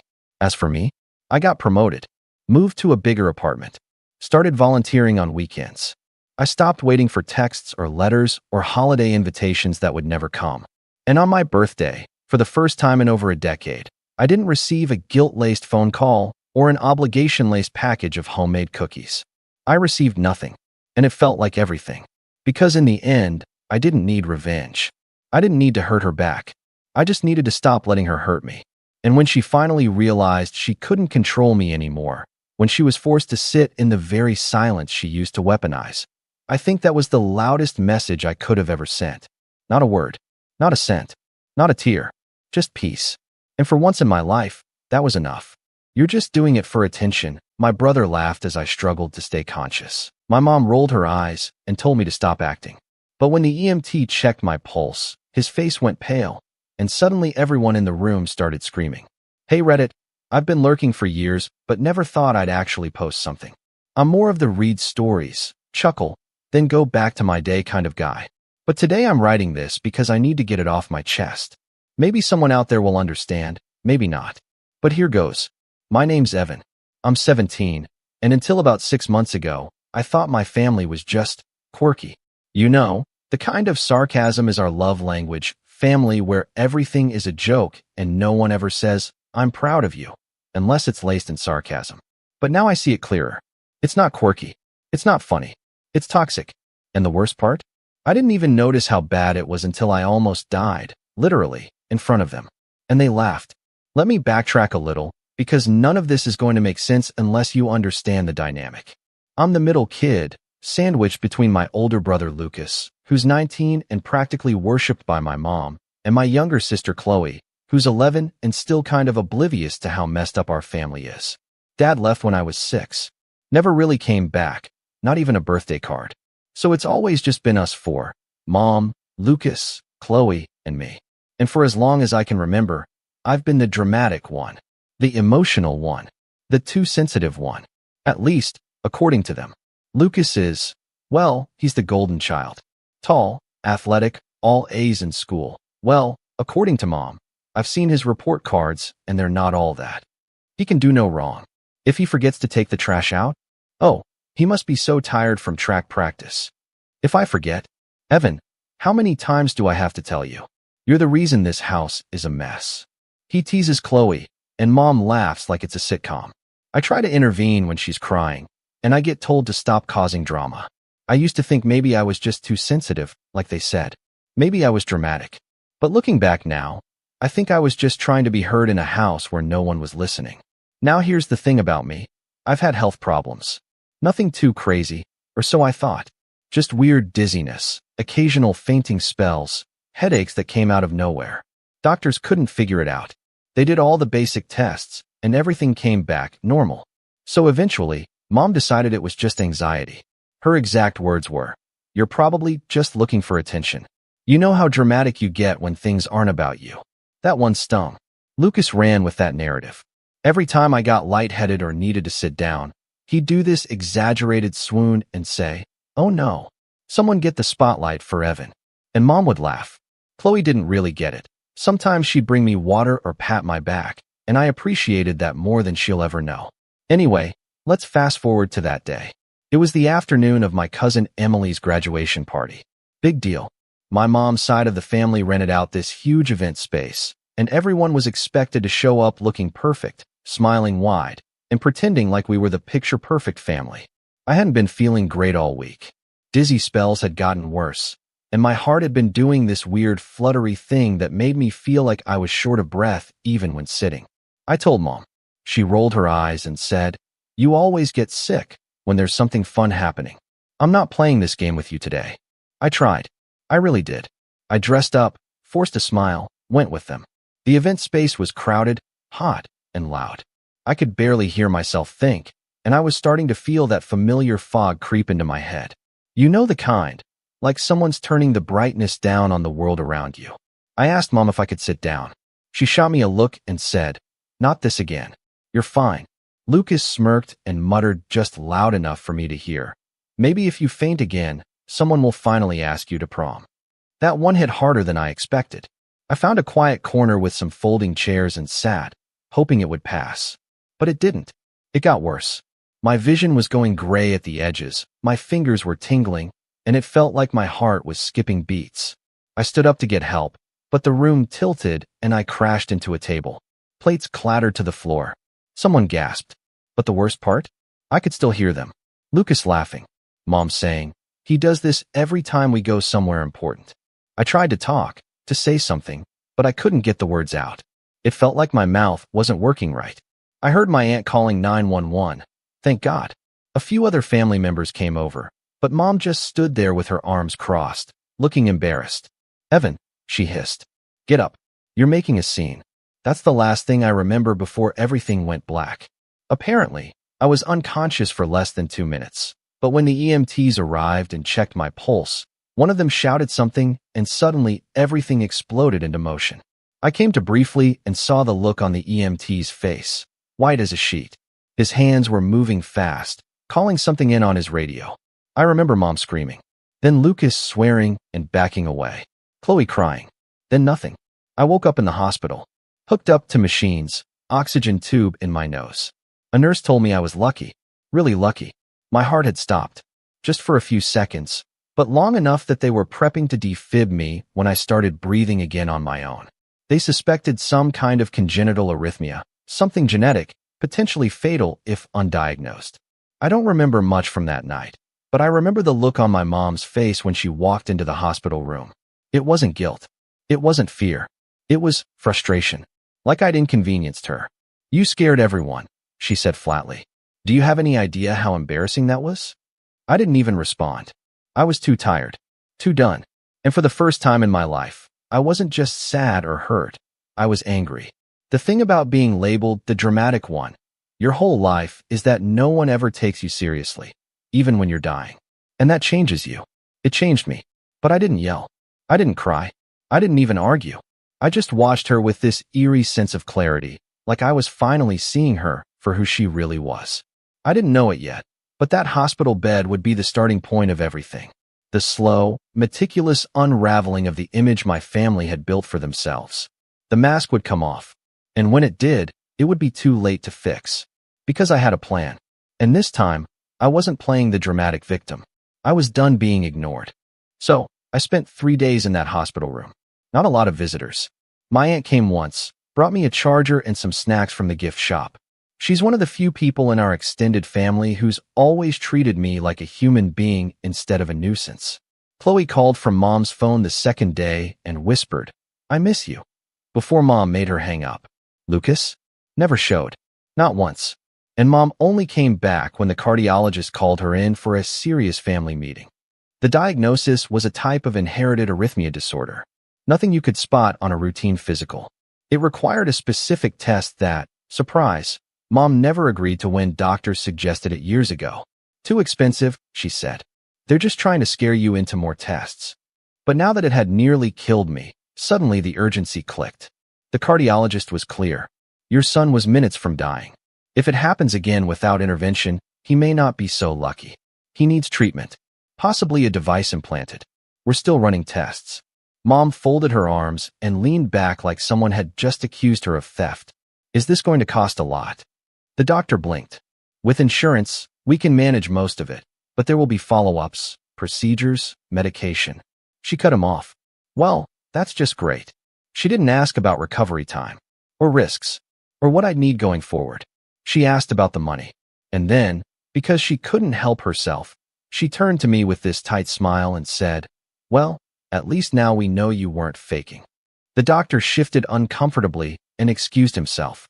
I just lay there in the bed, watching her like she was a stranger. In a way, she was. I'd spent years believing the emotional abuse was just a misunderstanding or miscommunication or a byproduct of stress. But it wasn't. It was who she was, who she chose to be. The next morning, a social worker came in. I hadn't requested one. She introduced herself kindly and explained that someone had flagged concerns about family neglect and medical dismissal. I already knew who it was. The EMT. I remembered the look on his face when he checked my vitals. I remember hearing him mutter, "Where have the parents been?" She asked a lot of questions. I answered truthfully, quietly. I wasn't crying. I wasn't angry. I was just numb. Yes, I'd had these symptoms for years. Yes, my mom told me I was being dramatic. No, I'd never seen a specialist until now. No, I wasn't allowed to stay home from school when I felt faint, unless I had a fever. Yes, my brother made fun of me every time I brought it up. Yes, I'd been made to feel like I was attention-seeking. All the time. The social worker nodded slowly, took notes, and promised she'd follow up. And something changed in that moment. I don't know how to explain it, but I felt like, for once, someone believed me. It was such a weird, foreign feeling, I almost didn't trust it. But it was there. I was discharged 2 days later, with a heart monitor strapped to my chest and a packet of papers in my hand. Medication schedule, follow-up appointments, emergency procedures, a form recommending that I avoid high-stress environments, which, ironically, was exactly what I was being sent back into. The ride home was silent. Lucas drove, because Mom needed a break. Chloe sat in the back with me, playing with the ends of her braid. occasionally glancing up like she wanted to say something. But she didn't. Not then. Lucas, of course, didn't miss his opportunity. "Man," he muttered, half laughing. "You really committed to the bit this time. Whole hospital stay and everything. Respect." I didn't answer. I stared out the window and clenched the discharge papers so tightly they crinkled in my lap. When we pulled into the driveway, Mom was already inside. She'd gone ahead to get dinner ready. Except there was no dinner. She was on the couch scrolling through her phone with a half-empty glass of wine on the table and the TV turned up loud. No welcome home. No hug. Just a bored glance. And, "Your room's been a mess since you left. Try not to get crumbs everywhere again." I walked past her without saying a word. I went to my room, shut the door, locked it, and for the first time in years, I opened my old laptop and started typing. Not school stuff. Not games. A list. At the top, I wrote, "Ways they've tried to silence me." Underneath it, bullet by bullet, I wrote everything I could remember. Every time Mom told me to stop faking. Every time Lucas mocked me. Every time my symptoms were dismissed or laughed off or punished. I filled 3 pages before I even realized I was crying. And even then, it wasn't sadness. It was release. Like I was finally letting something out that had been rotting in my chest for years. The next few weeks were a blur of routine and resentment. Mom drove me to appointments, but only because they threatened to call Child Protective Services if I missed any. Lucas was annoyed because he had to pick up the slack at home and made sure to let me know it. "Must be nice," he grumbled one afternoon, "getting chauffeured around like a little prince while the rest of us clean up your mess." Chloe started avoiding everyone. She'd hide in her room or read on the stairs. She stopped laughing at Lucas's jokes. She stopped talking much at all. And I kept my head down, took my meds, wore my monitor, played the part of the quiet, recovering son. But inside, I was planning, and I wasn't just thinking short-term. This wasn't going to be some dramatic yelling match or a one-time blow-up. No, I was going to dismantle them piece by piece. Quietly, strategically. I'd learned from the best. After all, my family specialized in subtle cruelty. I just had to reverse engineer it. It started small. I emailed the social worker with my full list. Every memory, every incident, everything that had ever happened behind closed doors. I even sent screenshots of texts from Lucas and Mom, including one that said, "Don't exaggerate at the doctor again, or I'll lose work hours dealing with it." She replied within the hour, "Thank you. I'm escalating this." Then I started collecting proof. Audio recordings, photos, medical bills, more texts. Chloe, bless her heart, started quietly helping me. I didn't ask her to. One day she just slipped a flash drive into my hand and whispered, "I saved the security cam videos from the kitchen, from when you passed out." And just like that, I had a record of them laughing while I collapsed. Of Mom saying, "He's always like this." I uploaded everything. Backed it up 6 different ways. Google Drive, USB, encrypted folder. I wasn't going to risk losing any of it. Then, one day after school, Lucas made a mistake. I was coming down the stairs when I heard him on the phone in the kitchen, talking to someone about college. Bragging as usual. But then he said something that froze me in place. "Yeah, my mom used Evan's hospital fund for my car down payment. She just told him it went to the hospital bill. He's too dumb to ask." I stood there, one foot hovering mid-step, heart pounding, not from the condition, but from sheer disbelief. He what? The car. His new car. The one Mom proudly co-signed for last month, saying it was part of a graduation gift. I'd assumed she pulled the money out of her savings. But no, she'd used mine. The fund my aunt set up years ago in case of medical emergencies. The one my grandmother left money in specifically for me after she passed. That was the moment it clicked. The real reason they ignored my symptoms for so long wasn't just neglect. It was convenience. It was money. I didn't cry. I didn't even blink. I turned around, went back up the stairs, opened my laptop, and added another bullet to the list. They stole from me, and I knew exactly how I was going to make them regret it. But first, I needed to be patient, because some revenge needs time to bloom. And mine, it was just starting to grow. I didn't sleep much that night, not out of fear or stress, but focus, a kind of icy clarity I'd never felt before. Like all the years of gaslighting, mockery, and humiliation had been sharpening me into something hard and exact. I lay in bed, staring at the ceiling fan as it creaked with every rotation, and thought about that graduation fund. My fund. The one Grandma specifically wrote into her will with my name on it. The same one Mom promised hadn't gained enough interest to be useful yet.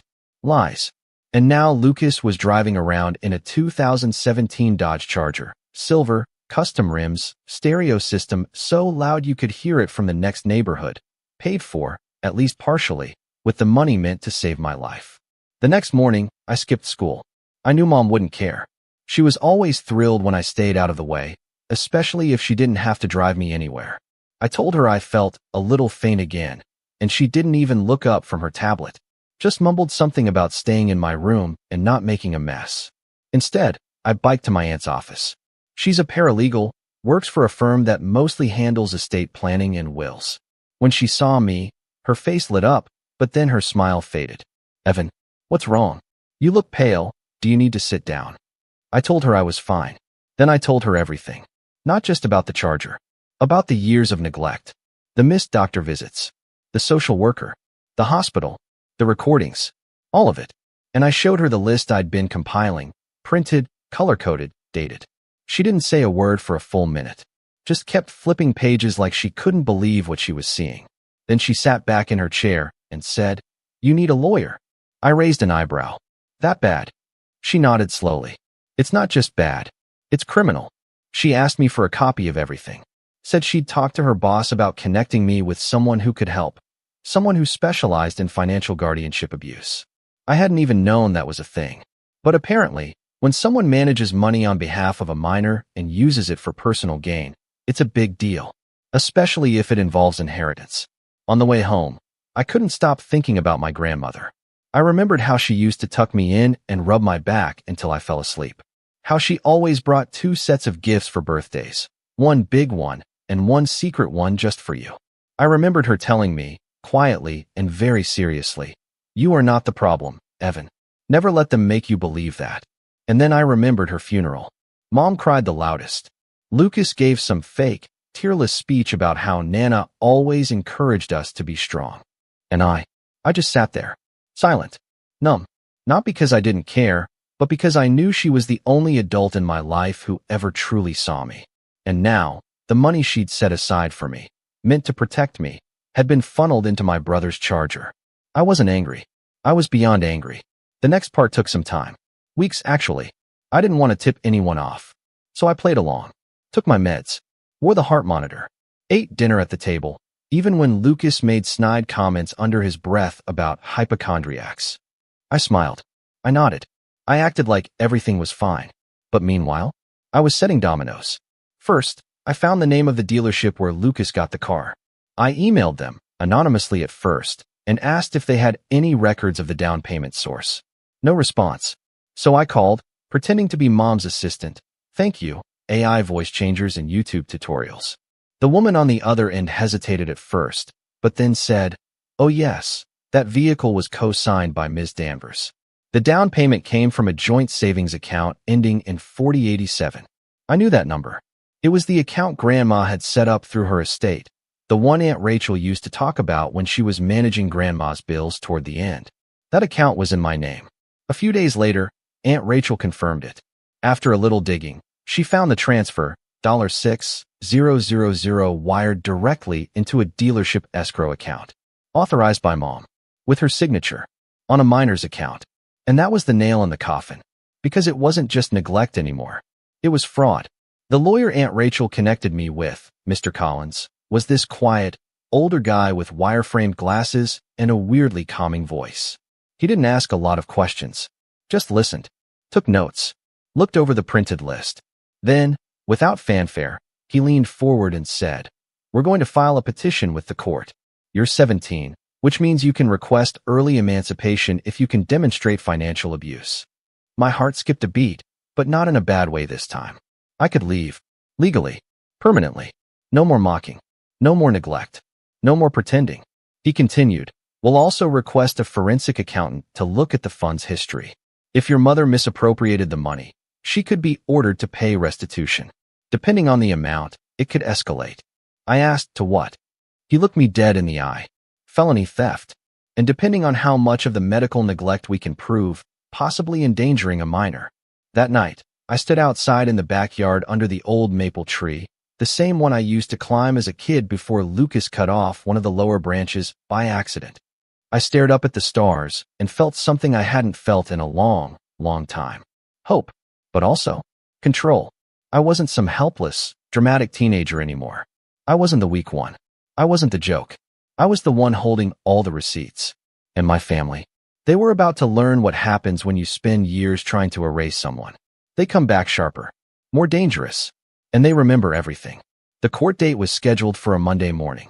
My 18th birthday was only 5 months away, but Mr. Collins said it didn't matter. The court had plenty of precedent for granting early emancipation in cases like mine, especially with medical evidence, documentation, and witness statements. That's when I started preparing for the real revenge. Because leaving wasn't enough. They had taken from me time, safety, health, inheritance, dignity, and I was going to make sure the world knew it. I created a second list. This one was called How to Break the Image They Built. Because Mom had spent years making us look perfect to the outside world. Christmas cards, holiday photos, social media posts with captions like #my3blessings. She had everyone fooled. Friends, extended family, even Chloe's teachers. But no one had ever seen the cracks. Not yet. And I had just the way to show them. Because trust me, that courtroom, it was not the main event. It was just the opening act. Here's how it ended. Not in one explosion. Not in a single mic drop moment. But in layers. Like stripping wallpaper off a rotting wall and realizing the entire house was decaying underneath the surface. And for the first time, everyone else got to see it too. The courtroom wasn't as big or dramatic as I'd pictured. Just a narrow room with white walls, gray carpeting, and 2 rows of benches in the back. But it felt huge to me. Like this was the place where everything might finally tip. The judge was an older woman with thin glasses and a voice like gravel. No nonsense. Which worked in my favor. I sat beside Mr. Collins, wearing the only suit I owned. One Grandma bought for me 2 years ago when she took me to her friend's wedding. Mom didn't come. Lucas didn't either. Only Chloe, who sat in the back beside Aunt Rachel, hugging her knees and watching everything quietly. It started with the petition for emancipation. Mr. Collins laid out the facts. The inheritance fund created for my medical emergencies, the unauthorized withdrawal by my legal guardian, the misappropriation of those funds for non-essential personal property, i.e., a car for Lucas, and the long-standing medical neglect that nearly resulted in my death. He submitted the printed list. He submitted the text messages. He submitted the audio recordings. He even played the kitchen security footage, the one Chloe saved. The room fell silent as the court watched a video of me collapsing next to the sink, my body hitting the tile hard, Lucas laughing in the background, and Mom sighing. He's always like this. I didn't turn around to see their faces. I didn't need to. The judge didn't ask for clarification. She just looked over the papers again, nodded slowly, and said, "I'm inclined to approve." But she didn't sign the papers right away. No. First, she ordered an investigation into the misuse of funds, stating that there was substantial evidence of financial abuse and possible criminal misconduct. Then she looked directly at me and asked, "Do you feel safe returning home today?" I said no. That was it. 2 letters. No theatrics. No tears. She nodded, turned to my aunt, and asked if she was willing to house me temporarily until the case was resolved. Aunt Rachel said yes before the judge even finished her sentence. Chloe squeezed her hand. That night, I packed a duffel bag with clothes and left the house that had raised me. No one stopped me. Mom wasn't even there. Lucas was at the gym. Chloe stood at the door, holding her favorite stuffed animal. She pressed it into my hands. "Just for now," she whispered. "So you don't forget me." My chest nearly cracked open, but I kept it together. I hugged her, promised I'd call every day, and left. The next few weeks were a blur of legal meetings and paperwork. The forensic accountant combed through every bank statement linked to my inheritance. Turns out, the charger was just the beginning. There were receipts for luxury skincare, spa weekends, electronics for Lucas, even a Vegas trip Mom went on with her new boyfriend, charged directly to the estate account she'd sworn was empty. The total amount misappropriated? Over $27,000. Mr. Collins filed charges on my behalf. It went from a civil matter to a criminal one almost overnight. Fraud, misuse of fiduciary duty, grand theft. The words sounded strange when I first heard them. Like something out of a courtroom drama, not my life. But they were real. And the DA took it seriously. Very seriously. Mom was served papers at her work. Apparently, she had a meltdown. Threw a chair. Got escorted out by security.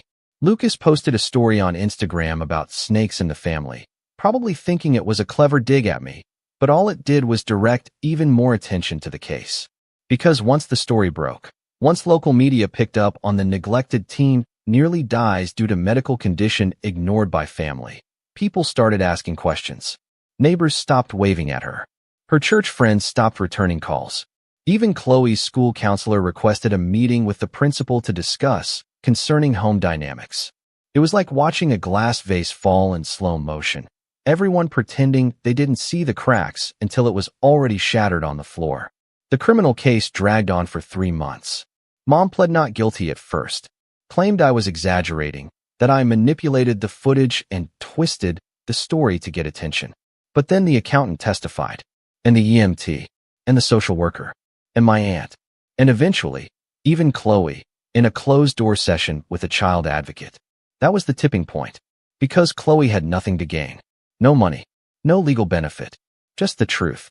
And she told it. Every quiet, painful moment she remembered. The times she saw me collapse. The way Mom made fun of me when I needed help. The way Lucas would push me and laugh, and Mom would say I needed to man up. It all came out. Mom was offered a plea deal, 2 years of probation, mandatory restitution of all stolen funds, and a 6-month parenting course, provided she gave up full custody of both me and Chloe. She signed it. Didn't even fight it. Lucas didn't show up to the final hearing. But I saw him a week later at a gas station, of all places. He was pumping gas into his precious Charger, sunglasses on, music blaring. He saw me and smirked like none of it mattered. Like I hadn't burned the whole rotten tree to the ground. So I walked up to him and said the only thing I'd been holding in. Enjoy the car. He rolled his eyes. Yeah, thanks. I will. Good, I said, stepping back. Because it's yours now. Mom's credit score is destroyed, the insurance is in default, and when the court seizes the assets she bought with stolen money next week, that car's the first to go. His face dropped. I told them everything. I added. Which receipts were for you? Which text you sent? Everything. You knew. You helped. And they know it. I walked away before he could answer. And I didn't look back. These days, I live with Aunt Rachel full-time. The judge granted me emancipation, but I chose to stay until I graduate. I've got my own room, a therapist, and, get this, a scholarship. Apparently, a nonprofit that supports medically neglected teens saw my story and reached out. They're covering my first 2 years of college. Chloe lives with us now, too. That took some fighting. Mom tried to contest the custody arrangement, but the judge wasn't having it. Said, you already gambled away one child's safety. We're not risking another. Chloe's doing better. She smiles more. Draws a lot. Talks about becoming a child advocate one day. And me? I'm healing. Slowly. Steadily. I still have the list, the original one. Ways they've tried to silence me.